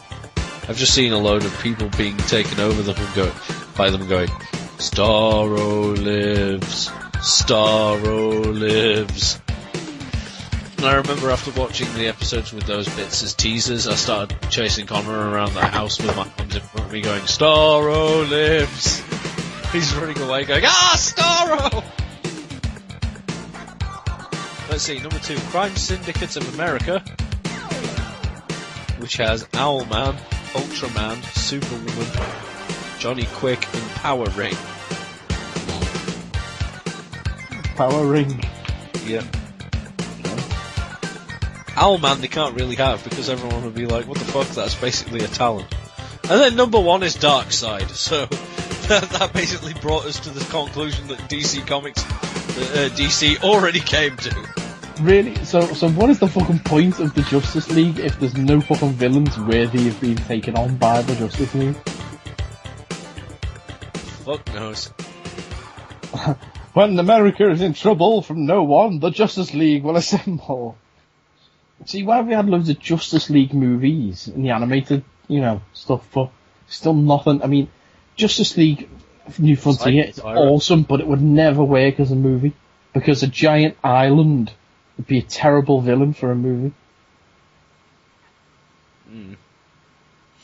Oh no, unless you were fighting against the Thunderbirds. Which, to be fair, is Tony Stark's house. Well, anyway, we've come to the decision that DC, they can't do a Justice League 2 because, let's face it, there's no one for them to fight. Yep. Okay, right, well, that's that then. I'm going to move on to Star Trek now then, which is our next bit of news. We're going to be watching the Star Trek trailer shortly, the announcement trailer, as opposed to the full-length version, which will be out next week. We've had a revelation as to who Benedict Cumberbatch will be playing. Dirty girl. Now everyone was like, is he Khan? Is he Gary Mitchell? He's playing a character called... Gary Barlow. John Harrison. John Harrison? Yep. That's literally it. They've released a photo of Kirk, Spock and Benedict Cumberbatch, and the caption just read, Spock, John Harrison and Kirk. That's literally all it said. People are saying that it may be a smokescreen for him actually playing Khan, because there was a character by the name of Harrison in the episode Space Seed, which introduced Khan. So people are saying that, well, maybe this Harrison chap was killed and Khan took his place, he's undercover or what have you, so they just know him by the name of Harrison for now, and all these, rumours and stuff like that. We just don't know as yet. But as far as we're concerned, right now he's playing a character by the name of John Harrison. Ooh. Another character from Star Trek who got a name this week is the character that will be played by Alice Eve in the movie. If you see her in the trailer, she's the one wearing a blue medical officer's uniform. She's going to be playing Carol Marcus. Now, if you know anything about Carol Marcus, she was in Star Trek II: The Wrath of Khan. She was a scientist working on the Genesis project, and also the mother of James Kirk's son. So we'll just have to see if anything comes of that. But Khan killed her in Wrath of Khan. So we'll see what happens. We shall see indeed. But as I say, we're going to watch the trailer shortly. Okay, next up, we've got some casting news around Amazing Spider-Man. Now, let's see. Now, we talked about Jamie Foxx playing Electro a couple of weeks ago. That was officially confirmed this week, along with the name of Dale DeHaan, who will be playing as Dane DeHaan, who's going to be playing Harry Osborn, which is the dude from Chronicle. Oh, okay. Yes. And also, we've had confirmation from Martin Sheen this week that he's going to be back playing Uncle Ben. Wait, what? Who is? Martin Sheen. Oh. Yes, he's going to be back playing Uncle Ben. He's got more rice to flog, apparently. Wait. Didn't he die? Yes. How the fuck are they bringing him back then? Well, he says he doesn't know what the part's going to be for. Flashbacks. Yeah, but all he knows is he's going to be Uncle Ben in the next Spider-Man movie, and it shoots in February. In the next film, Spider-Man's gone crazy and he's talking to him like Dexter with Harry. Well, I'm not being funny. In the last Spider-Man trilogy, Uncle Ben was in each one of them. Was he? Yeah. Spider-Man 1, obviously. Spider-Man 2, Peter's just talking to him like his ghost or something, saying, "Oh God, it can't be Spider-Man," and he's like, "Yeah, you can, not bad."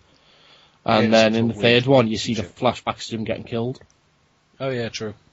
Yeah. So, and some more returning cast news this time surrounding X-Men First Class 2. The rumours are that Halle Berry and James Marsden are wanted for a return. which kind of fits in with the fact that we've already got Patrick Stewart and Ian McKellen playing a role. But apparently Alan Cumming only wants an X-Men return. Yeah, he hasn't actually been asked, but he'd like to return. He said enough time has passed to go back to it. So. I do like the idea that the actors from the original trilogy will appear in scenes depicting an alternate dystopian future. Well, yeah, that's what Days of Future Past is. Yes. I mean, if we did have Nightcrawler coming back, bear in mind the fact that we've got Mystique and we've also got his dad, Azazel, in First Class now. So, and there is that deleted scene from X-Men First Class where Azazel shouts at Mystique, "You will have my baby." So, I'm sorry if you guys can hear that, but my neighbour seems to be banging next door. Don't know what that is. I wondered what that was. Can you hear it? Yeah. Barely. Yeah, it's fucking annoying. Oh well. So that's that. Okay, and one more piece of casting news this week is seeing as Michael Clarke Duncan is dead, it kind of threw up confusion as to who would be playing Manute in the Sin City 2 when that is filming. It's been revealed that this week that the role will be played by none other than Dennis Haysbert, who you will know as the President from 24. Yeah. Yes. So he's going to be coming in to replace Jesus. And we called him Jesus, didn't we? Yeah. As for who's going to be playing the role of Shelley, which is was obviously played by Brittany Murphy, who was also dead, we don't know yet. But expect an announcement on that fairly soon if the casting. Paris Hilton. Fuck no. No, actually, wait. Seeing as it's Robert Rodriguez, we're probably going to have Lady Gaga or someone. Which I wouldn't mind, actually. Yeah. I was going to say, think about it this way: if so far every the actor that has played the actors so far have played this character have died, right? Well, one character, one actor, but yeah. Yeah, so we can see if the trend keeps up. Playing cast Paris Hilton. Let's cast Rob Liefeld as Shelley. No, apparently Manute has quite a big role in A Dame to Kill For, so it would make sense that they need a good actor. And Dennis Haysbert is a very good actor. Kyle Hebert. Hey? Kyle Hebert? No, he's the white guy. Wouldn't really work. It could. Paint him. Like the yellow bastard?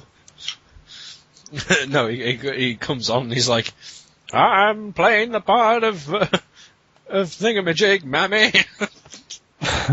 He doesn't attempt to do the voice or anything. No, he just comes on and pretends to be Al Jolson. It's like, Mammy! Like, what are you doing? No.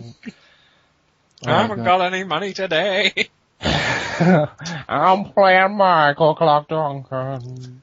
I didn't kill him, boss. Bring me the daredevil. Baby, it's cold outside. Yeah. Well, meanwhile, Bruce Willis is like, what's in this drink? Wouldn't you like to know, Bruce? Okay, so next up, we've got some 50-foot trailers. Because we know you love our 50-foot trailers. If everyone wants to get themselves ready, let's see. Oh, alright then. Fine. Fuck you. We're gonna be watching them from the Joe Blow Movie Network again, as we always tend to do these days. We will throw them up on the YouTube and the 50-foot Nerds Facebook page, even though. I don't remember. I know. I'll do it as soon as we finish recording. I've got them here. So, are you ready, sir? Yes. Okay. Well, we're gonna watch Star Trek now then. Oh, hang on. Mine started early. Do beg your pardon. It's never good to go off early, ladies. Ladies. Okay. Are you ready, sir? Okay, we're going Star Trek first. We're watching the extra-footed Japanese version. It's 1 minute 17 seconds long. So in 3... Joe Blow Movie Network. Yep. In 3, 2, 1, play. Paramount, Skydance. Future London. You think your world is safe? Japanese. Mm-hmm. It is an It's a Japanese trailer. All makes sense. Hello, I'm Kirk. comforting lie told Ooh, to look, a protect flower. you. In Red these trees. final moments of peace. For I have returned Is it to have my when you heard this voice? Did you think it sounded like Patrick Stewart? A little bit. Yeah, I was like, that what, the Captain Enterprise Picard's coming coming in? here? That's awesome. Now, I noticed in some of these shots... Gosh, she's got a big mouth. Douche. I noticed in some of these shots, Benedict Cumberbatch is wearing a coat with the collar very similar to Khan's. Colours are all different, I think. Is there anything you would not do for your family?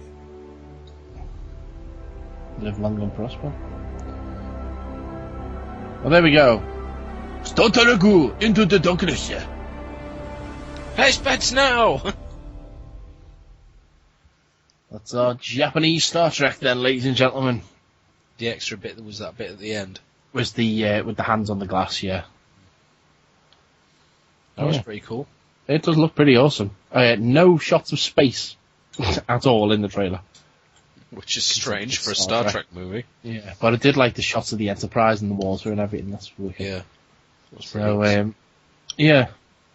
I do like Benedict Cumberbatch's voice as well in there. He does sound like, you know, I'm going to come over and fucking punch you in the knees. Yeah. I'm less worried about what his voice will be for Smaug now that I know he can do a really malevolent sounding voice. If he does the exact same voice, I'll be really fucking happy with that. What, a Smaug? Yeah. Mm. Yeah. Okay, right. Well, are we ready to watch the next Man of Steel trailer? Yeah. Okay. Well, I've got my trailer ready. If you have as well. Let me pause. There we go. Okay, you ready? Mm-hmm. Okay, then this is Man of Steel official trailer number 2. 2 minutes and 32 seconds long. So in 3, 2, 1, play.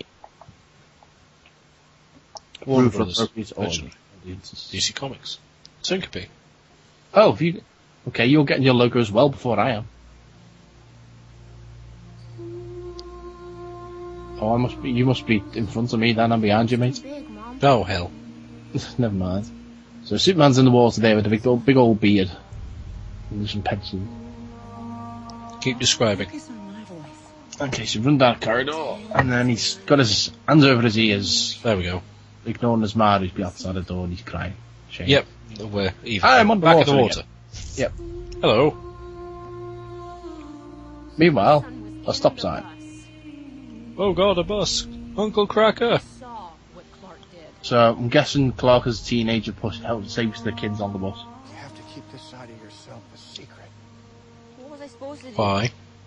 If you build it, they will come.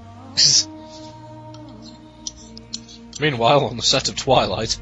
Yeah. I don't like Hobo Man. I wish he'd shave off that beard. I have so many questions. How can he? Where do I come from?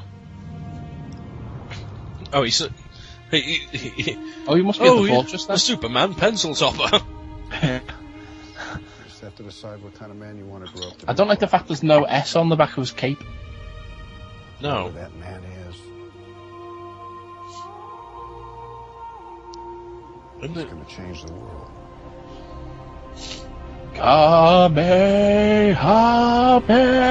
Kamehameha! Oh, there's that footage flying off. Hey? He's like flying off like Dragon Ball Z. Yeah. Dude was on fire. Zod and Superman kneeled. Ooh. There's that handcuffs. Flying around. People. My father This does look if the world found out who I really big. was, Yeah. he was Well, I don't know. Something about it just doesn't scream awesome to me. ready. What do you think? We'll have to wait to see, but... I mean, it's a film that I'll definitely watch. Yeah. I know I'll see it, but just at the moment it just doesn't scream awesome. I To fucking say, John it doesn't Peters' name. have that whole, like, holy crap, I need to see this now vibe Yeah. that, like the Batman films had. Yeah. But then I don't know if the first Batman film had that, like Batman Begins. This is very much Superman Begins, it looks like to me. Maybe this one will just set the ground, the groundworks for it, and then the one that will pull everyone in will be the next one, like. Well, the next one will be the Justice League movie. That's a fair point, actually. Oh well. Right, well, that's our trailers. I'm going to hand over to Andy now, who's going to let us know what he watched this week in the Mad Eye movie. My name is Mad Eye fucking Moody, and these are Mad Eye movies, you wee jammy bastard fuckers, eh? Right, I basically, I actually made the Mad Eye movie, account. Made the Twitter page, didn't you? Yeah, which is 50 Foot Nerds MEM, 50 Foot as 50FT. So actually, FT Nerds MEM. Yes. Right. So looking through those tweets, I asked you if you reckon you could understand what film I was watching. Didn't you? Yeah. Which I haven't got a clue, I'll be honest with you. But you were telling me that it's a movie we've talked about before on the show. It is. Let me give you further hints. Okay. It involves terrorists. Right. And zombies. Oh, zombie? Yes. Oh, God. Because I was like...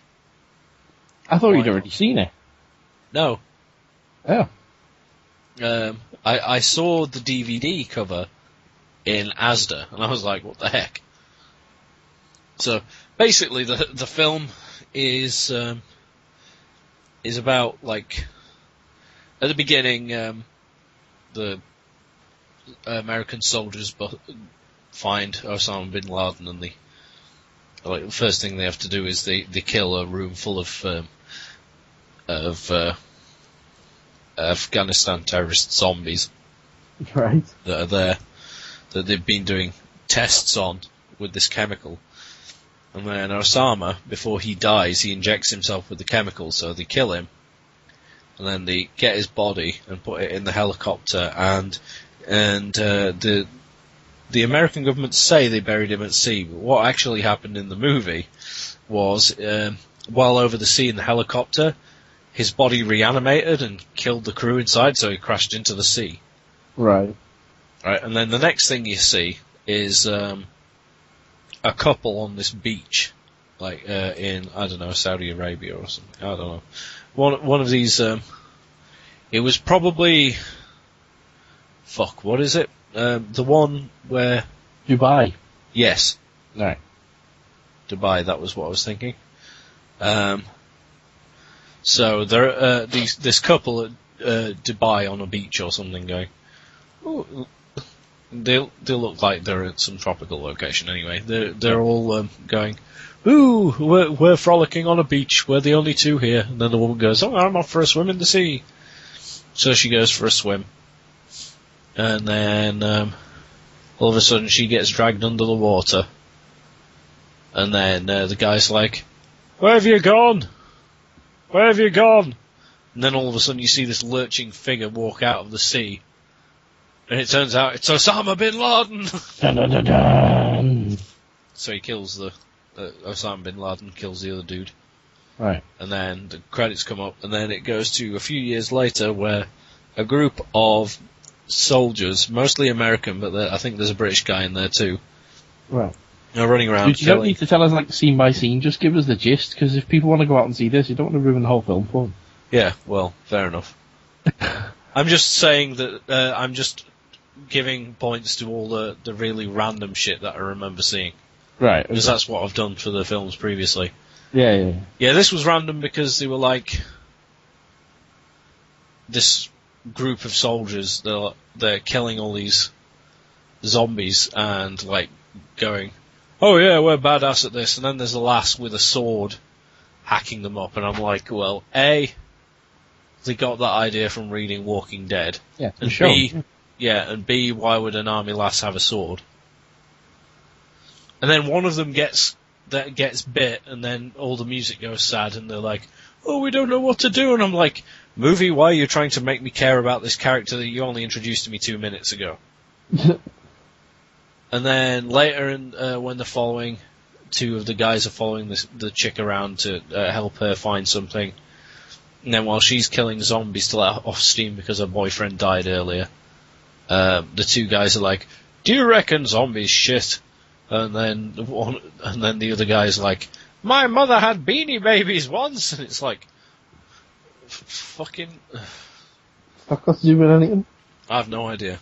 But then, meanwhile, Dusty, a yoga instructor from Colorado, is wandering around on a rescue mission to save her crazy brother Derek. Their last name is Miller, by the way. And when the army guys found her, and she said, I'm looking for my brother, because she said Derek really fast, I misheard it and thought she said Frank. And I was like, oh my god, that would have been so awesome if the whole premise of this film was that Frank Miller had gone back into Afghanistan, convinced that Osama bin Laden was still alive.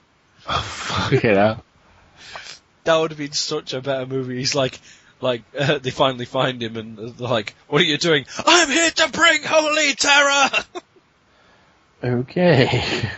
Which I didn't realise, did you know that the original title for Holy Terror was Holy Terror, Batman? I didn't know that. Yeah. Okay. But, back when it was a Batman story. But still. Yeah, I thought, for a while I thought the guy's name was Frank Miller until later when they said it was Derek. I was like, oh, I'm slightly disappointed now. And they find this Derek, and he's basically just running around going, I'm shooting zombies, I told you, well, fucking Bin Laden wasn't dead. And then basically, yeah, it's boring as fuck. Okay. It picks up slightly at the end when they're all like, oh, let's go into the compound and stuff. And the effects, somehow, the computer-generated effects they've got for, like, helicopters and stuff, it's even worse than the effects they used for the giant robot Nazi spiders in the 25th Reich. Oh, God. Yeah. And the one thing I didn't get was, there's one bit where they did the whole, like in Transformers, where I've forgotten the character's name. Tyrese, is it? Where the guy's screaming, left cheek! Oh God, yeah. Him. Yeah, when he's like, oh, we've got an airstrike, bring the rain. They do that, and it shows the airstrike taking out loads of zombies near the end. And then it goes back to what the targeting camera is supposed to be. And like, oh yes, we did it. And then I was like, okay, either someone didn't research this properly, or they are an idiot. Because that targeting camera somehow is showing the plane that the targeting camera is in. Okay. So either some weird Inception camera they've got going on, or... Cameras within cameras within cameras. Like they've got a camera on a stick like 3 miles away from the from the fucking aeroplane. But it was fucking daft. And I don't know, maybe it's because I've been watching The Walking Dead earlier in the day, but watching the army people take out like zombies and stuff, I was like, you're doing it like that. I've seen civilians do it better than you guys. Fucking, I mean, seriously, the way that they were acting and like shooting zombies and stuff, and their competence with taking out zombies, as military trained professionals, fucking Carl in The Walking Dead would do better. Yeah. It was, yeah, this movie was just fucking shit. It's the first one, like, so far, all these films that I've done for this is, well, I say all of the films. I've done, like, what, 3 now? Because the first one was... 3 or 4, yeah. Yeah, the first one was just me talking about the idea of Sharknado. And then I brought Skin Deep, and the 25th Reich, and then this. So and Inbred as well. Pardon? You've done Inbred as well. Oh yeah, and Inbred. So yeah. 4. Skin Deep was hilariously entertaining, just because of how stupid it is. Inbred actually worked because it was kind of creepy at points. And I mean, 25th Reich was just batshit insane. Yes. But this is just bad. It's basically random crap, zombie fight, random crap, zombie fight, random crap, zombie fight. Brother and sister arguing for a while, random crap, zombie fight. And that's it until the very end, where really bad CGI helicopters turn up in this field and go, "We're taking you back home," and then credits. Fair enough. Well, so basically, do not watch this. That is a Matt Dye movie to avoid, then. Yeah. Okay. In my opinion. Well, thank you for that mini review there, sir. Why don't you let us know what's happening this week in the world of comics? Squirm in fear. It's time to talk comics. Right, the first story I've got was actually one that you brought to my attention, which is Alan Moore's V for Vendetta is, everyone knows that it's become famous more often than not now due to Anonymous going, "We're wearing Guy Fawkes masks and hacking computers." Yeah. It's pulling a Clerks 3. Well, what Clerks 3 was going to be. Mm-hmm. And getting a stage adaptation. Ooh. Yeah. Fancy. Ooh. It's going to be performed as part of Manchester's Midwinter Last Fest in January. Alright, mate, look, it's me, I'm fucking V for Vendetta. Yeah.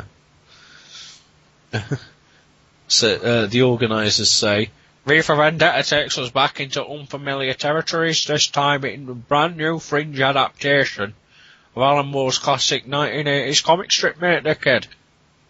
From the team that brought you the Ballad of Halo Jones in January, mate. It's London, but not as we know it. You don't have 20p for bus. A shadowy freedom fighter known only as V, like sticking V's up, mate. Uses terrorist tactics to fight against his totalitarian society, mate. Adapted by Sean Mason, the lass is delighted to premiere this important and prescient tale of a struggle against oppression in the surveillance society, mate, dickhead. Performance will be held on January 8th to the 10th and the 27th. So if you want to see V for Mank, then get down to Manchester, bitch. Yep. The Wachowskis' adaptation of the David Lloyd illustrated series starred Hugo Weaving and Natalie Portman. Ooh. Masks inspired by the comic were recently banned in Dubai. What? Was it? Okay. Apparently, let me check. Yeah, V for Vendetta masks have been outlawed in the United Arab Emirates during the country's National Day celebrations. Alright then. Police officials in Dubai have declared that the Guy Fawkes masks seen in the Alan Moore graphic novel symbolise opposition to the state and are therefore banned. The fuck? That's daft. But it's beside the point. Anyway. Well, I can understand where they're coming from, but... So fucking daft, it's just a damn ass. Daft, yeah. You're like, but I wanted to dress up as a fella from Britain. Why are you doing that in Dubai? Dunno. Went with the top hat and the suit and the pipe. I were on my way to theatre, but I got lost on the way. On the way? On me, mate. Mate, dickhead. Hey, mate, dickhead, mate, 20p foot bus, mate, dickhead. Speaking of Nazis, I Iron Sky. Right. We all know Iron Sky. We love Iron Sky here. We've done a commentary for Iron Sky. We have. If you haven't listened to it, go and listen to it, because it's funny. Go watch the film. And we're It's drunk. hilarious. Yeah. And it has, Space Einstein. yes, and Nazi Gaga. Space Gaga, whatever. Space we call it. Gaga. Yeah. Everyone's space something. Yep, because she's sexy. I mean, no. Yep. Don't reference Lumberfowl, please. Sorry. I almost died. Lumberfowl, I'm terribly allergic to Lumberfowl. Well, I'm terribly allergic to moxicillin, but you don't hear me banging on about it. Are you? Yes. Oh. I know what to get you for Christmas. It's like, here, what have you got for Have Christmas? some medicine. Antibiotics! I hope it's not amoxicillin. No, it's flucloxacillin.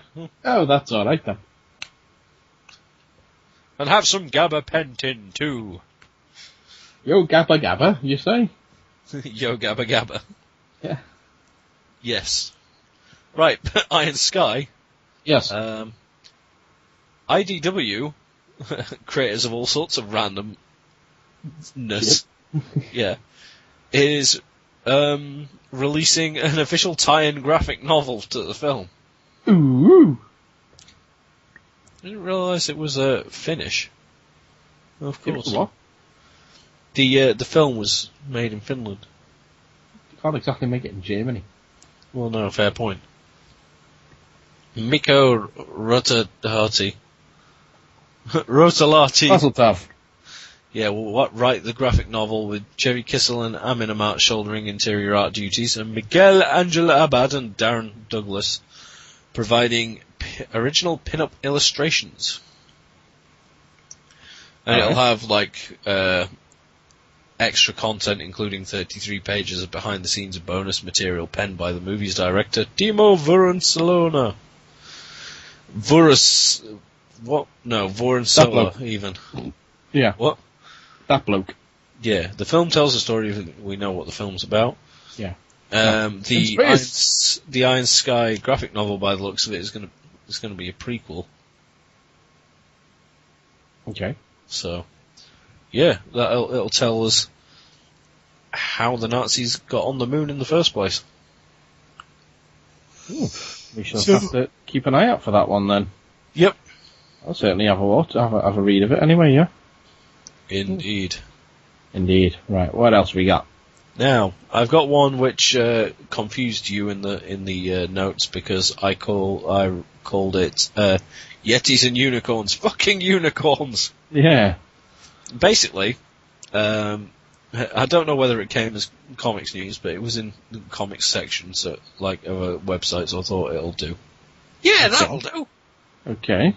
Basically, it relates to other stuff that we've mentioned. Well, we've mentioned Yetis and Bigfoot quite a few times. Some may say I'm a bigot for writing this. Writes the dude who wrote it. Right, Ku Klux Klan member Whitey McWhiterson. Yeah. But I hate the gays. It's a matter of them and us, and it's about protecting what is... Oh, it was written by Rich Johnston. And he blames the media. Something about Korea, which I'm not going to mention. Serbian villagers, that Serbian village being advised by a local government to hang garlic on their windows and doors as a local vampire is on the loose. Right. Which we actually have a picture of the local vampire now. Oh, really? Okay. Yeah, that picture on the article. Ah. That's apparently the local vampire. And you'll see why I didn't mention the Korea thing. Okay. Real-life superhero Phoenix Jones is getting shot, stabbed, beating up racist aggressors in the street and is hitting the headlines. And Bigfoot has had his DNA sequenced or something. Is that the vampire, really? Yeah. That's what they're saying the vampire is, okay. And it basically... it's like Gryffindor. Yeah. War has been some blurring of the lines between fantasy and reality. Klingon weddings and cosplay is fine, but once fantasy starts to actually happen around up, then we will have crossed some kind of Rubicon and all bets will be off. The campaign to keep the fictional is campaigning to keep lines of fantasy and reality sufficiently delineated, to preserve a respect for the natural order of things, and for any trolls, gnomes, fairies, sprites, or demigods to go back where they came from. It may sound harsh, but it's the only way. I just put that in here because I thought it was amusing. Oh, okay. Yeah. Now, on to more serious things. Did you ever collect, like, the Beano or the Dandy when you were little? I did read the Beano, but I didn't, like, read it every week or so. Mainly I read it, like, in the dentist waiting room and stuff. Oh, I always read the Beano. A mate of mine had all the annuals and stuff, so I'd read them at his place and stuff. I always had the Beano, and my brother always had the Dandy, and we usually like traded as well. Right. So, last week, Tuesday, last Tuesday it will have been, sees the publication of the final issue ever of the Dandy comic in the UK, which it's a shame. Yeah, it's been running after 75 years. I mean, everyone was impressed with bloody thing. What is it? Like Action Comics and Detective Comics getting up to like issue 800 and some, 900 some.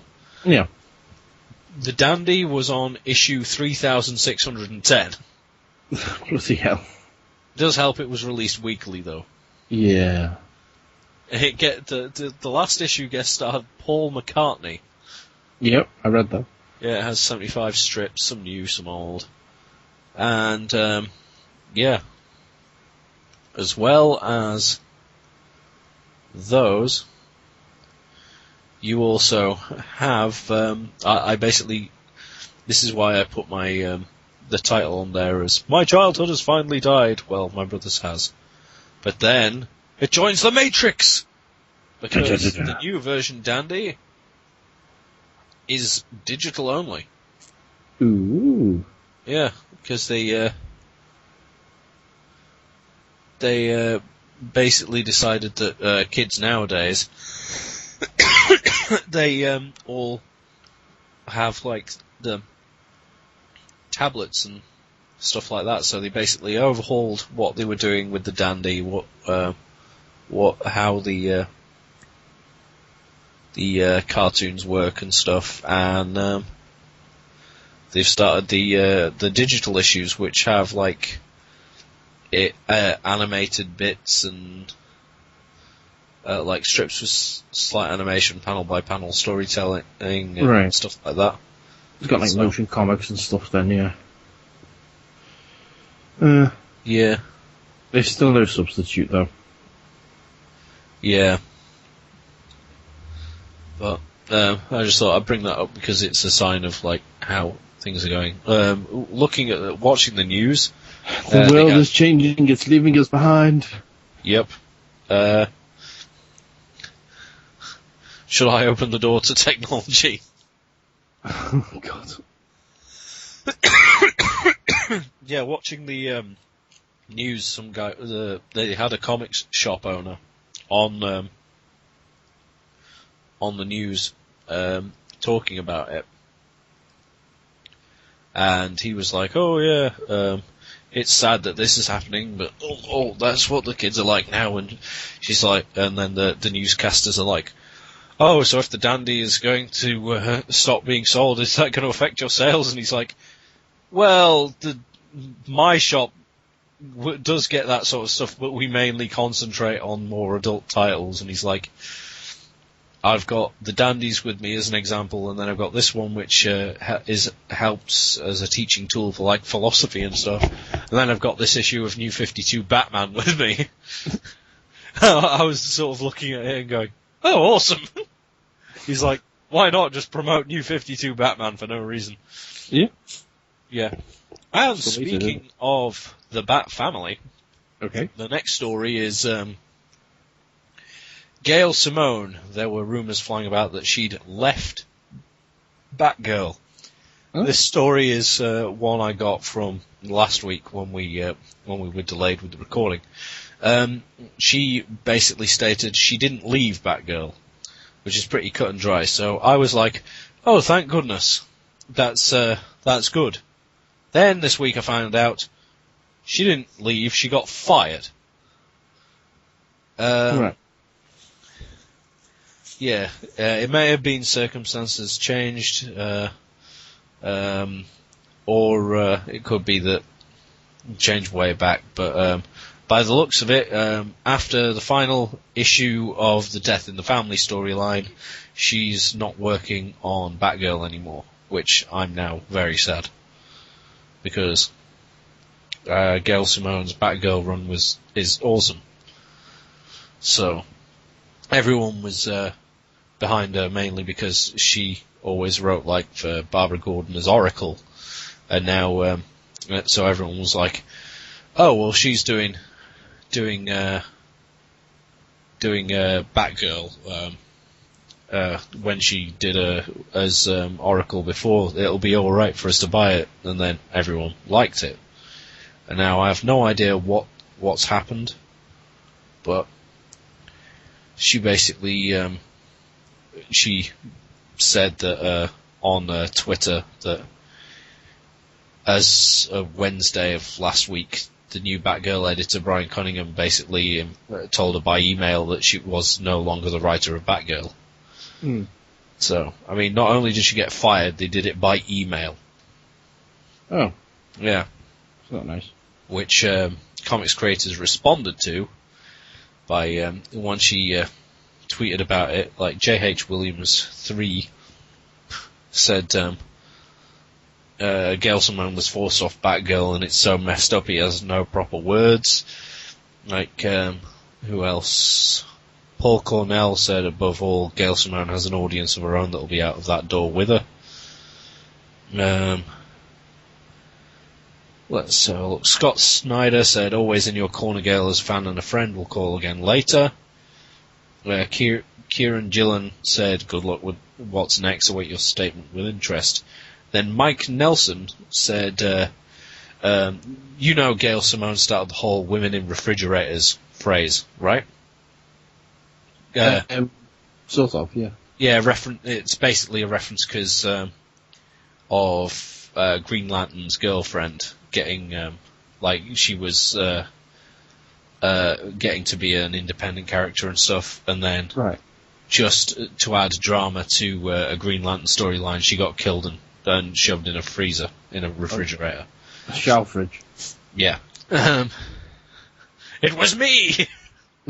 No, basically, they said, so Gail Simone started, this was before Gail Simone actually wrote comics, that she made that saying that female characters shouldn't be treated that way, just used as motivators for male characters and stuff.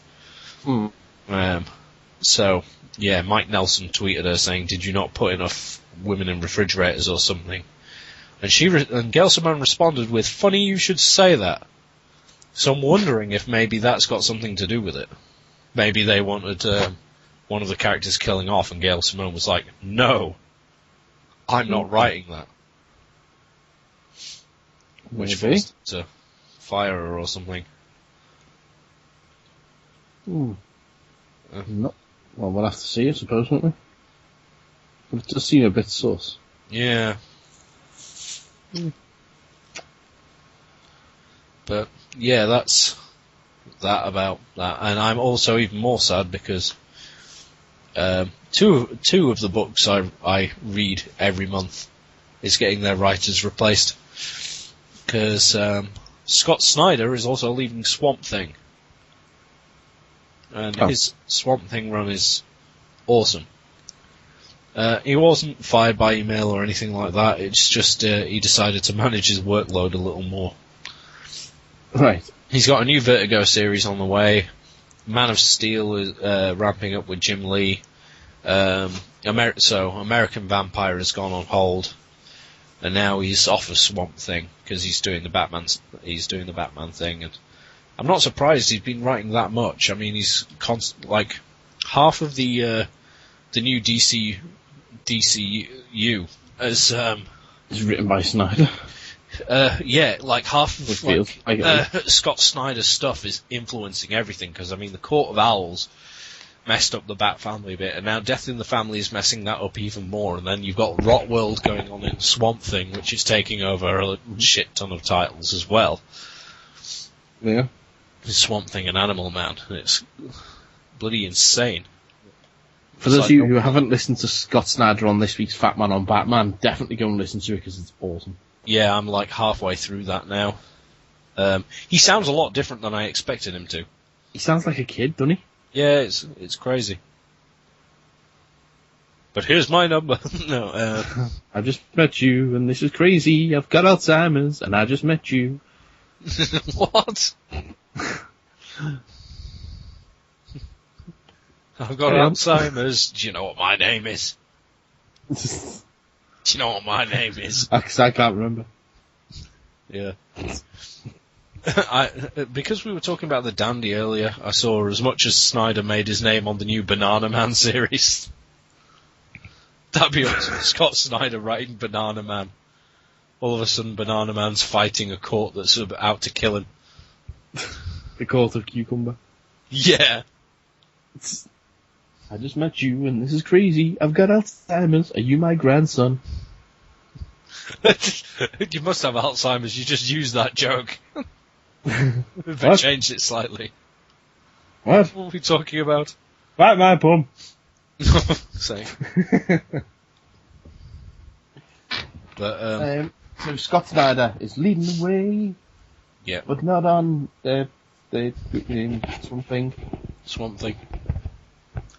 No, but by the looks of it, he's leaving because it was an ending that him and Yannick Paquette, who's the artist, have been planning already. Right. Because they both knew it will be a limited run. So by the sounds of it, what they're doing is they're using Swamp Thing is going to continue with different new teams just to as like a breeding ground for new talent and stuff. So that sounds that sounds kind of cool. That's interesting. But I think a book like Swamp Thing is quite niche. Like not everyone's going to be buying it, so no. I think they'd be better to stick with an established team for an extended run, you know, instead of just changing it up all the time. Let people get their feet under the table, have a feel for the character, instead of saying, okay, you get like 2 issues, you get 3 issues, but you know. Yeah, I'm presuming what they're going to do is like each team have like 12 issues or something. Or at least 6. Yeah, I suppose. But yeah. But yeah, that's pretty much everything I've got. Okay. Well, thank you for taking us through the world of comics then, sir. It's alright. We shall mosey on to the different medium, the visual medium that is television news. Tremble at the might of the TV section. Okay, right, our first bit of comics news this week is we've got a bit of Doctor Who news. We know that the new Doctor Who Christmas special, which will be airing in a couple of weeks, which is called The Snowman, we know that's coming, and it appears that the Doctor, having gone through a bit of a personal change in as much as he's feeling quite down that he's lost the ponds, it seems that that's not the only change that's going to be happening, as we're going to be having a new look to the interior of the TARDIS. Getting a complete redesign, apparently. From the picture we can see here, there appears to be a lot of Gallifreyan symbols on what looks to be the top of the time rotor. Sorry, got the hiccups. On what appears to be the top of the time rotor. Now, I've seen another photo since then, which shows the actual time rotor itself, and it appears to look in a very similar fashion to the time rotor in the TV movie, in as much as like it's a lot of long. I don't really know how to describe it. Like long tubes that kind of go up and down into each other. It's. I mean, when you see it on Christmas, you'll know what I'm talking about. But this will be the second time TARDIS interior for Matt Smith. Technically 3, if you want to state that, obviously we had the interior of the Tennant era TARDIS at the beginning of the 11th hour, and we saw it again during the Doctor's Wife. So I suppose you could say technically 3 interiors for that TARDIS. But from the looks of it, it could be interesting. I don't like the idea of changing the interior of the TARDIS all the time. Because basically, from 1963 to 1989, we pretty much had the same TARDIS interior, apart from the secondary console rule, the wood-panelled one that we had in the Tom Baker era, that didn't stick around very long. It's pretty much always looked the same. So, but we'll see. We'll see anyway. But, we'll just keep an eye out on that one. Okay, next up is good news for mystery fans, as it's been confirmed that Jonathan Creek is coming back in Easter of 2013. A 90-minute special has been commissioned with the name of The Clue of the Savant's Thumb. Huh. Alan Davis will be back as Jonathan Creek, with Sheridan Smith as his quote-unquote companion, I suppose, if you like. Now, Alan Davis is... his gay best friend. Alan Davis has said that he's made up to be coming back to it, and he's always at the drop of a hat ready to come back to Jonathan Creek. He loves doing it. I thought the only reason they weren't doing it was because he didn't like doing it anymore. No, he loves doing it. It's just the writer finds it very, very hard to actually... come up with... basically, it's difficult with Jonathan Creek. It's difficult to sustain that over a full series, so they like to just do specials every now and again. It says in the article here it's actually 17 years since the very first episode, well, rather since he auditioned for Jonathan Creek. And they haven't actually had a full series of the show since 2004. They just come back every now and again to do specials, the last one being in 2010. But I love Jonathan Creek, so I'm looking forward to it. Yeah, so do I. Because when I hear that classical piece, I always think Jonathan Creek. Exactly, yeah. It's a great little theme. Speaking of the BBC doing things right, it's been a new series has been commissioned for I would assume to be BBC Two, a new anthology series from Rhys Shearsmith and Steve Pemberton, 2 of the members of Legal Gentlemen, who are also the guys that brought us Psychoville. It's going to be coming up towards the end of 2013, and it's going to be a show currently titled Inside Number 9, which is going to focus on 6 very different number 9s, including one which may be on the very street where you live. So, it's confirmed stars, guests in the show are going to be Gemma Arterton, Conleth Hill, Catherine Parkinson, Anna Chancellor, Tasman Gregg, Mark Wharton, Adam Deacon, Tim Key, Julian Ryan Tutt. They're all going to be in there, as well as, one would assume, Shearsmith and Pemberton. So, and I would imagine probably Mark Gatiss will pop in somewhere along the line. He always does. Probably. He's in possibly the greatest episode of Psychoville. It's just literally, it's a 3-hander, and it's all done, it's all done essentially in one take. It's brilliant. Mm-hmm. Yeah, it's a great episode, that one. Definitely check that out if you can. I'm just looking at the description where it's like, from a grand country house where a game of sardines leads to some chilling revelations in a wardrobe, to a very oddly haunted house, to the flat of an apparently happy primary school teacher who becomes the victim of a good deed.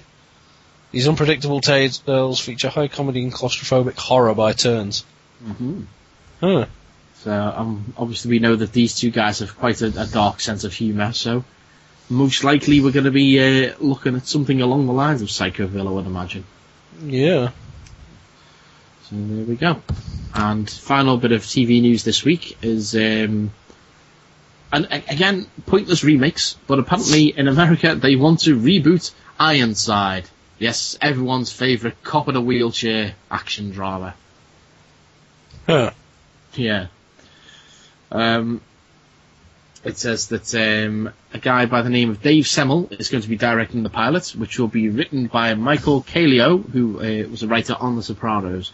It will remain faithful to the premise of the original series. So, fuck knows who's going to be rolling around in the chair, but we shall see. We shall see. Do you reckon they'll bring it back and they'll like have an electric wheelchair or like? I'm sorry, I'm slowly deflating. I think it's. See what the fuck's that? Right now I've dispersed my joker gas, we can take over the podcast, Bats. Now it's time for Guess with Geoff. Gas with Geoff. Gas with Geoff. Oh, That's where I fart on your face before I skull fuck you, you kid. oh, God. Which of these kids wants a... Oh my God, I just transformed into Louis Armstrong. What the hell was in that gas? It makes me think of Expelliarmus in a completely... Why did you do that? I like you as Louis Armstrong. Why? Because I'm dressed like a lion. Louis Armstrong, Lucas. Oh, that's all my TV news. Should we do some any other business? Yeah, go on then. Alright then, I suppose. Any other business? Right, this week's, first piece of any other business we have is something that Andy touched upon in his first article there. It's about North Korea.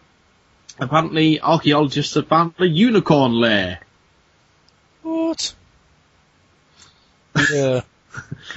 I thought you were slightly excited, Richmond. Ooh. Ooh. Ooh. It's been found outside a temple in Pyongyang, in North Korea. Let's see. It said the discovery of the unicorn lair, associated with legend about King Tongmayong, proves that Pyongyang was the capital city of ancient Korea, as well as the Goguryeo kingdom. A rectangular rock with the words "Unicorn Lair" stand in front of the lair. Convenient. I know, it's like when you see a big sign that says Disneyland. I was like, oh, it must be Disneyland. The carved words are believed to date back to the Goryeo kingdom, which was 918 to 1392 AD. And the temple served as a relief palace for King Tongmayong, in which there is the lair of his unicorn. So from what I'm going to read there, he used to go and bang a horse in a cave. I'm thinking so. He's like, I need to go check my unicorn's horn. By which he meant he was giving a horse a blowjob. Ah, yeah. Horse goosh. Horse goosh! Okay, right. Oh, well, he could have gone to Germany. He can still do that, apparently. No, it's illegal now. Oh, yeah. They passed that law. Okay, right. You've been keeping in touch with that? Yes, I've been keeping a close eye on whether I can fuck a dog in Germany. And in related news, I'm going on holiday soon. Right, what's next? Is that for the same reasons I'm going on holiday to Japan? Well, I want to go stand on a kit and be my guest. Okay, right. No, next story. It was from Joe talking. I know what you meant. Don't worry. I was standing on kittens. I was trying to move away from the 15-year-old, Well, it was. I'm going less for that and more for the fact that if King Travis is right, apparently, like most women in we've been over this. Japan don't like Japanese men. So yeah, we've been over this before, I'm sure, but yeah, we have. Yeah, I don't know. Right. Okay. Next story I've got is about a man who stole a car with a 2-year-old boy inside it. And that's because he wanted to teach the toddler's father a lesson about leaving him alone in his car. A manhunt was launched after 24-year-old Devon Mills of Bristol, Connecticut, took the orange Cadillac with Luis Trinidad in the back seat outside the store in Hartford. It was later amazed that the boy's father, who had returned from the store to find both the car and the child missing, had left his son in the car with the engine running. What a dozy bastard. And he just so happened to leave a hose over the exhaust pipe into the window of the car. No. Fucking idiot. No, basically it looks like this Mills dude, Devon Mills, is his mate. And he'd gone to the shop with his mate and left the car running. And Mills was like, don't leave your car running. And had off. Fucking idiot. Yeah. That was basically it. Because he says he was upset with the boy's father for leaving the 2-year-old alone. So he's been now arrested on second-degree kidnapping, second-degree larceny, risk of injury to a minor, and operating under suspension. So I'm assuming he doesn't have a license. No. Although, on a related, in a related story, thieves steal 300 pairs of Victoria's secret knickers. I didn't know Victoria had any secret knickers. Well, that's because they were that secret, that's why. That's why you didn't know. Yes. Okay, next, we've got a man who was so drunk in Germany that when pulled over by the police, he decided to try and make a phone call. However, he tried to make a phone call on the breathalyzer that the policeman had given him. He confused it for an iPhone. Bernard Becker, aged 41, tried to contact his lawyer on the machine when he was stopped for a random drug test in Coburg. He was arrested for drink driving when failed to provide a sample. The police spokesman said, Yeah, we didn't really need the reading. There aren't many sober people who do that. He thought it was an iPhone and was trying to bring up the icons on the display, and despite explaining to him that it was a breathalyzer, he was unable to provide a proper sample. He could barely stand, so the result was not really in doubt, but nevertheless, he was taken to a local hospital where a blood test was taken, and we suspect he will confirm he was well over the limit, yeah! So don't be drunk in Germany. No, go fuck a dog. Yeah. See, yeah, if he'd have just been shagging the dog, he'd have been fine. Oh, the irony. No, Well, he won't anymore. No, well, that's very What true. the fuck? Underneath, I just saw, drunk driver makes 9-year-old drive his van. Okay. Right, okay. Next story, we're staying with the police. We're returning to America, though, this time. As a man has, he put in a complaint to the police. Basically, Scott Pfeiffer, Pfeiffer. No, it is Pfeiffer, isn't it? Piffer, whatever. It's weird. I'm going to call him Mr. Piff. Mr. Piff called police on March the 25th to complain that an escort he had hired for sex had shortened him by 10 minutes, and he was complaining about that. However, Mr. Piff's phone call uncovered a prostitution ring. He was arrested this week for engaging a prostitute, whilst 2 men contacted through Mr. Piff were also taken in. Mr. Piff is scheduled to be arraigned in Main District Court in Biddeford next week.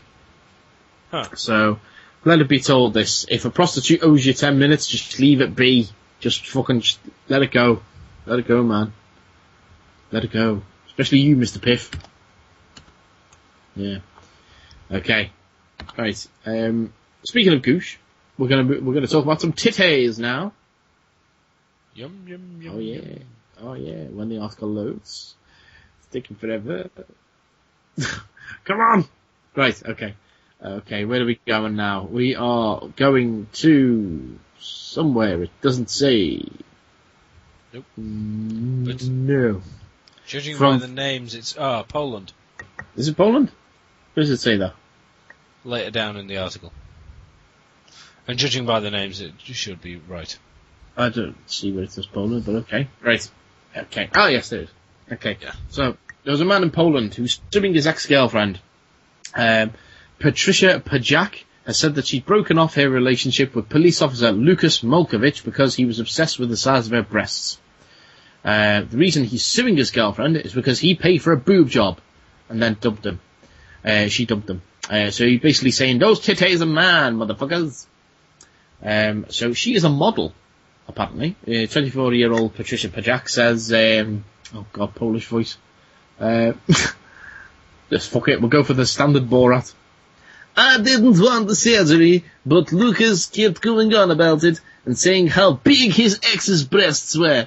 He kept showing me pics of her and pressed me to have an enlargement. Because I loved him, I agreed. But he was more in love with my breasts than he was with me. Now, Molovic, Lucas Molovic from Lowitz in Poland, is suing his ex. Lowitz! From Lowitz in Poland, is suing his ex for half the amount he spent on her boobs. Lawyers said that he's suffering. Back, it'll be fine. Well, the lawyers are saying that he's suffering from loss of use of the 32DD whoppers after Paget split from him. He says, "To be frank about it, I didn't spend all that money so that some other man can ogle her boobs instead of me. Acting, thank you." Love it, you see. So he wants them titties. And I don't blame him if he's got, if she's got 32DDs. I wouldn't mind having a go with them myself. Wobbly wub. Okay, next. Okay, we've got a dumb mum. It's Dumb Mum of the Week. It's a new category I've just invented. Dumb Mum of the Week this week is a woman from Minnesota Hospital, Tammy Van Dyne. Basically, staff at the Abbott Northwestern Hospital had placed their baby in the wrong crib, so that when she went to pick up the baby to give it a breastfeed, it wasn't hers. Okay. The baby that was breastfed by the wrong mother has to be tested for HIV and hepatitis and will continue to receive the tests every 3 months for the next year. So far, results have been negative. Sorry, this Tammy Van Dyne is not the woman who did the breastfeeding. She's the baby that got breastfed's mother. Right. Okay. Tammy Van Dyne told ABC that she could not stop crying on the way home from the hospital after she found out her baby had been breastfed by another woman. The other mother, who was accidentally breastfeeding the baby, was also upset as she had to wait before hospital staff found her own child. Fuck. Yeah. So there's that. Are you deflating again? Yep. Okay. Out of disbelief. That's fucking stupid. Yeah. Yeah, if you're going to put a baby back, then make sure you put it in the right place. Simple, really. Baby on board. How I've adored the wrong titties in your baby face. Suck on that tit. Don't touch her clit, 'cause you're only 3 days old, you perv. I'm just a problem night dumpster baby. I'm sucking a tit. He's sucking a tit. I'm sucking a tit. It's cold outside. Okay, speaking of breastfeeding, our next story is about a woman who didn't so much breastfeed. Do you reckon that would work as a chat-up line? It's just like, baby, it's cold outside. I need to suck on a tit. Well, as I say, we're not so much talking about a woman who's breastfeeding the wrong baby, more like a woman who's breastfeeding the wrong species. This is a woman by the name of Huang Aiking from Yangyang, Henan province in China. It's a man by the name of Huang Yangyang, whatever. And his wife is breastfeeding chimps. He owns a monkey school. School? Okay. His wife is called Zhao Xingzhen, and she explains. Chinese voice. Andy, you take this one. I don't want to be racist again today. Hold on. It says breastfeeds the husband's monkeys, but then later in the article it says contributes to the like they own a school. Oh. Yeah. Oh, like monkey school. Right. Okay, that makes more sense. I thought they meant that it was a school that had monkeys, that they were... what it is, to be honest with you. I don't know if he sells monkeys. Oh, right, here we go. Right, he's a monkey trainer preparing chimps for working for working movies and what have you, circuses, theatres and street performances. So he's the organ grinder. And all the monkeys are the students? Yes. Right, that makes more sense, because I thought it was like a school for the study of monkeys, and that a wife actually breastfed the students. So there were a load of kids going there that were getting free breast milk or something. No, it's the monkeys. She's breastfeeding the monkeys. Right, go on, give us this quote from Zhao Xingzhen. Many times, some of the baby monkeys slip into our bed at night to suckle. I feel they are just like my children. It is called the monkey hacking! Monkey magic. My son. Monkey magic. See how close we are to them and they are to us, and I'm pleased my boy has such good playmate. Basements now. That's this week's outro music. You got to use the theme from Monkey. Yeah. Dial M for monkey. I didn't mean that one. I meant actually, Monkey, Tale from the West or whatever it's called. Yeah. So yeah, there's a woman in China breastfeeding monkeys. Okay. And we're staying with monkeys. What's that now? Was he wearing trilbies? Well, I don't know, but our final story this week involves another monkey. And, take a look at the picture, sir. I've not let you look at this for the last couple of days, but have a look at that. What the fuck? What the hell?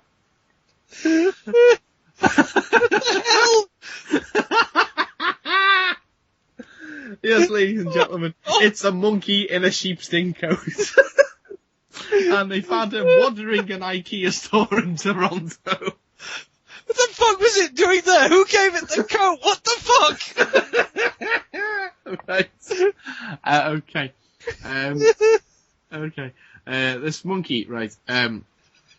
Oh, it's awesome. Look at the second photo. Just everyone going, what the fuck's that monkey doing? The monkey going, hello! Well, apparently the monkey escaped from a crate inside a car parked at the IKEA store in Toronto. Stole the coat and left. No, well, he says he stepped out in some snappy attire. A winter coat was reportedly its favourite. His name is Darwin, and let's see. He was spotted in the store's upper parking garage around 2 p.m. Just keep seeing photos on. And apparently he's 5 months old. A 5-month-old rhesus macaque. And his owner has been fined $240 for having a prohibited animal, apparently. I'm sorry, we've got to look at that video. Let's go back. The video at the top of the article. Let's have a look at this. Right, okay. Let's take a look. It's just loading up for me now. Let's see if it loads. Okay, ITN article.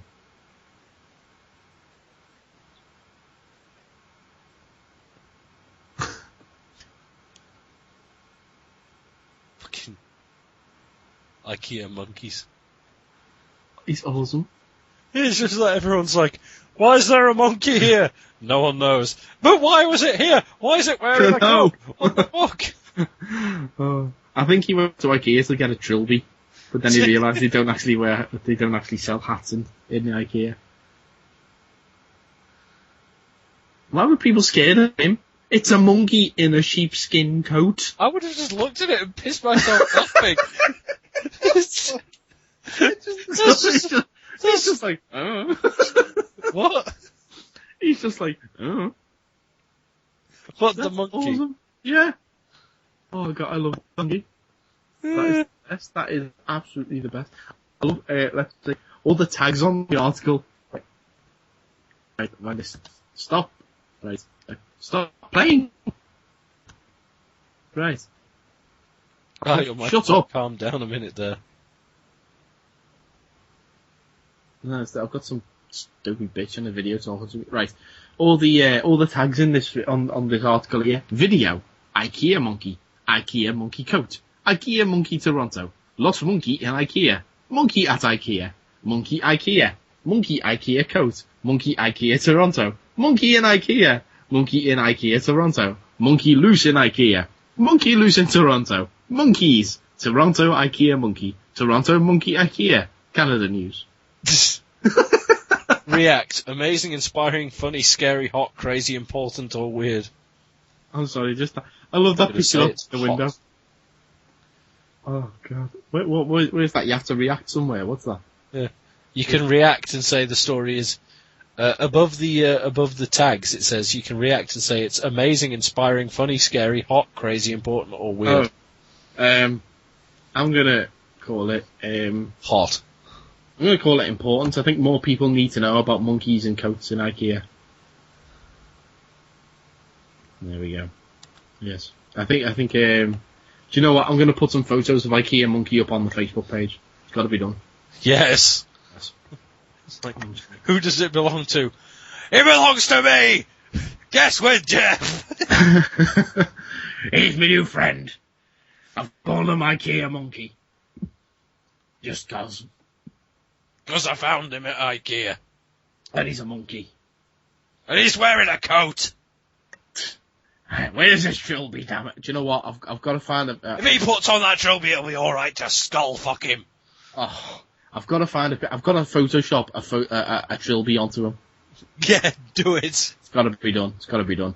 Well, there we go. That's our final story this week. So what have we learned from this week's episode of the 50-foot Nerds then? We've learned that don't let Stan Lee run security at Star Wars. Keep Eddie Murphy away from Star Wars. Some films don't need to be remade. The Justice League don't have any useful villains. And monkeys run IKEA. And Bane, Roger Moore, and Sean Connery should star in a remake of My Two Dads. Well, that's probably the only TV remake I'd actually watch. Well, yeah, because we'd be the ones writing it. That's very true. That's that then for this week's edition of the Attack of the 50-Foot Nerds. All that remains to say is if you want to let us know about more monkeys, then get in touch with us on the 50-Foot Nerds Twitter account, which is at 50-Foot Nerds. Also, don't forget to follow the Mad Eye Movies Twitter account, which is 50-Foot Nerd MEM, or Nerds MEM. Yeah, 50-Foot Nerds MEM. Remember, 50 foot is 50FT. 50FT, yeah.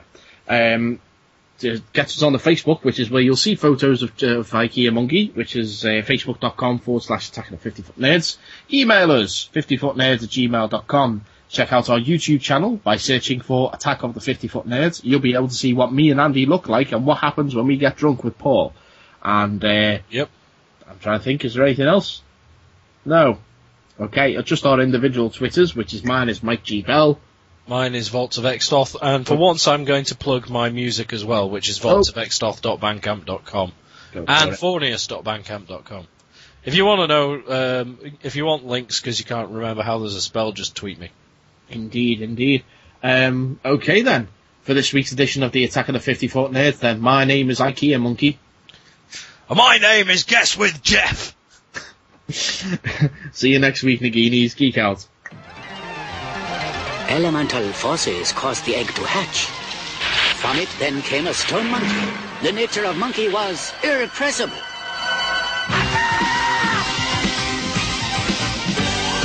Bones of an egg on a mountain top. The funkiest monkey that ever popped. He knew every magic trick under the sun. To tease the gods and everyone and have some fun. Monkey magic, monkey magic, monkey magic, monkey magic, monkey magic, monkey magic, monkey magic, monkey magic. Come here, you little monkey, I'm gonna fuck you in the eye.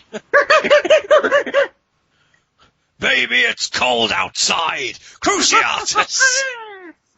I thought we were doing a duet then.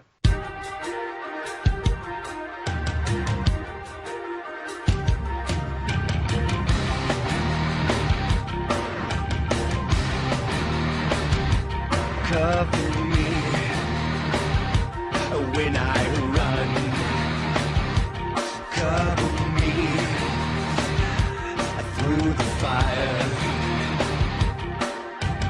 Something knocked me out the breeze. Down on my knees. Cover me, darling, please. Hey, monkey.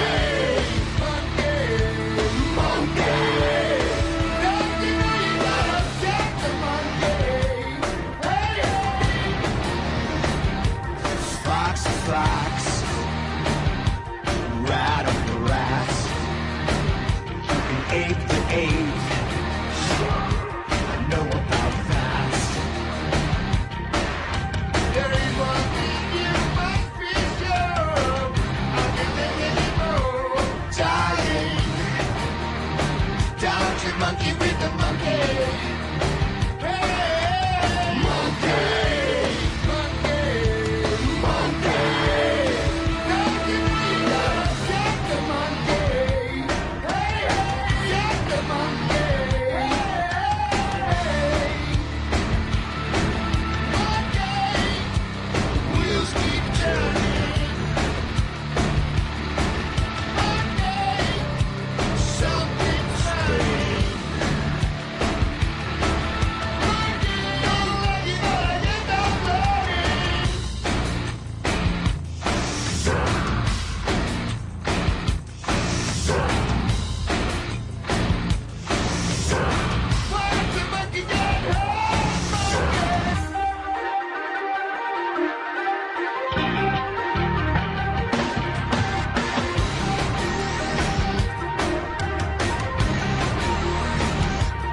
Cover me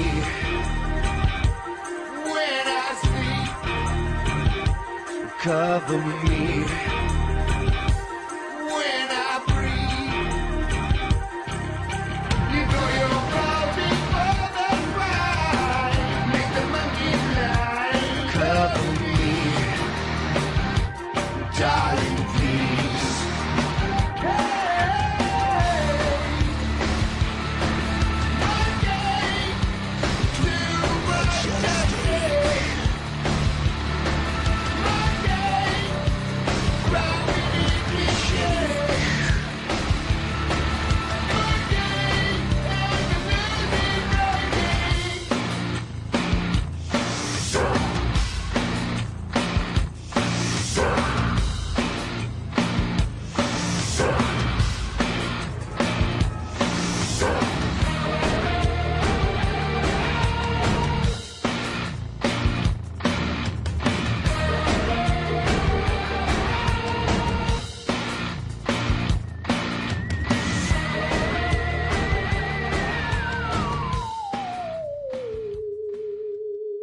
If you've enjoyed the nerddom in your ears, then please follow us on Twitter at 50footnerds, or email us anything except spam at 50footnerds@gmail.com.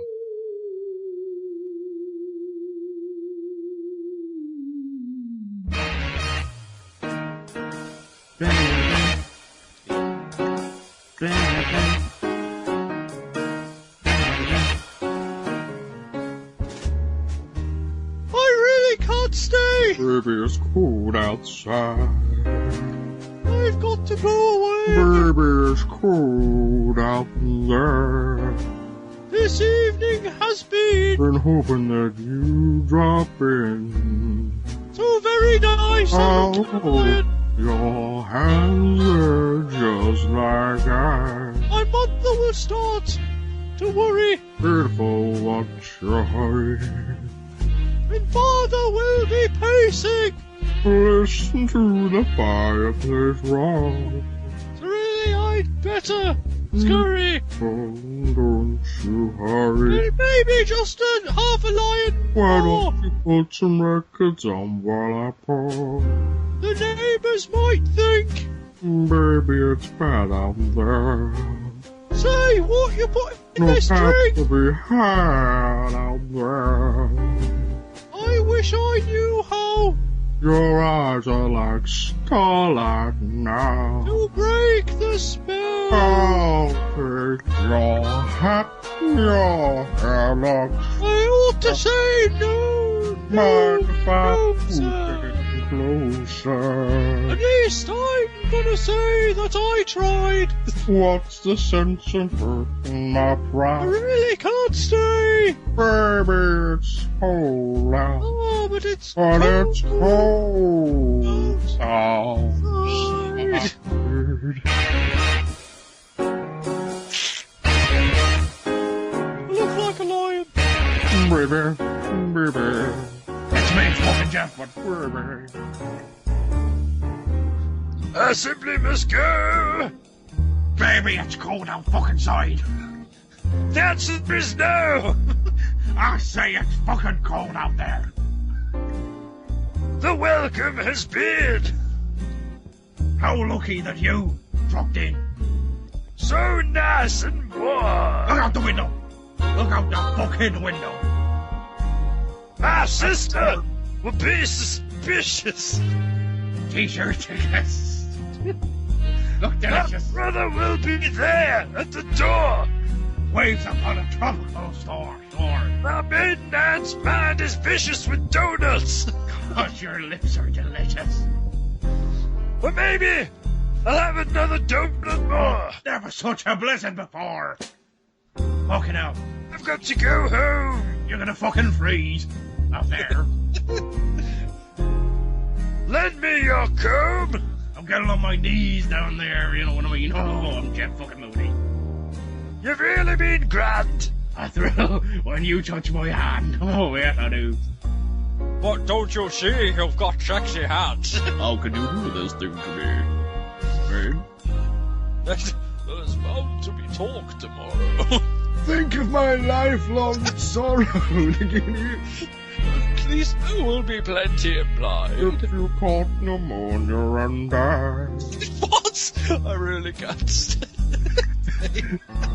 But it's cold.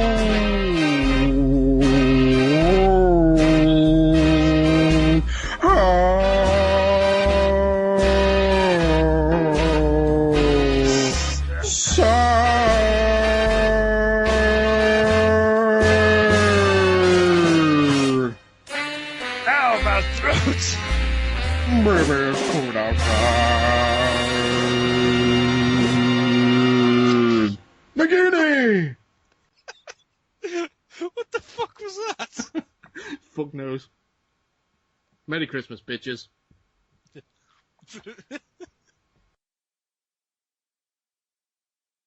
I've got to go home!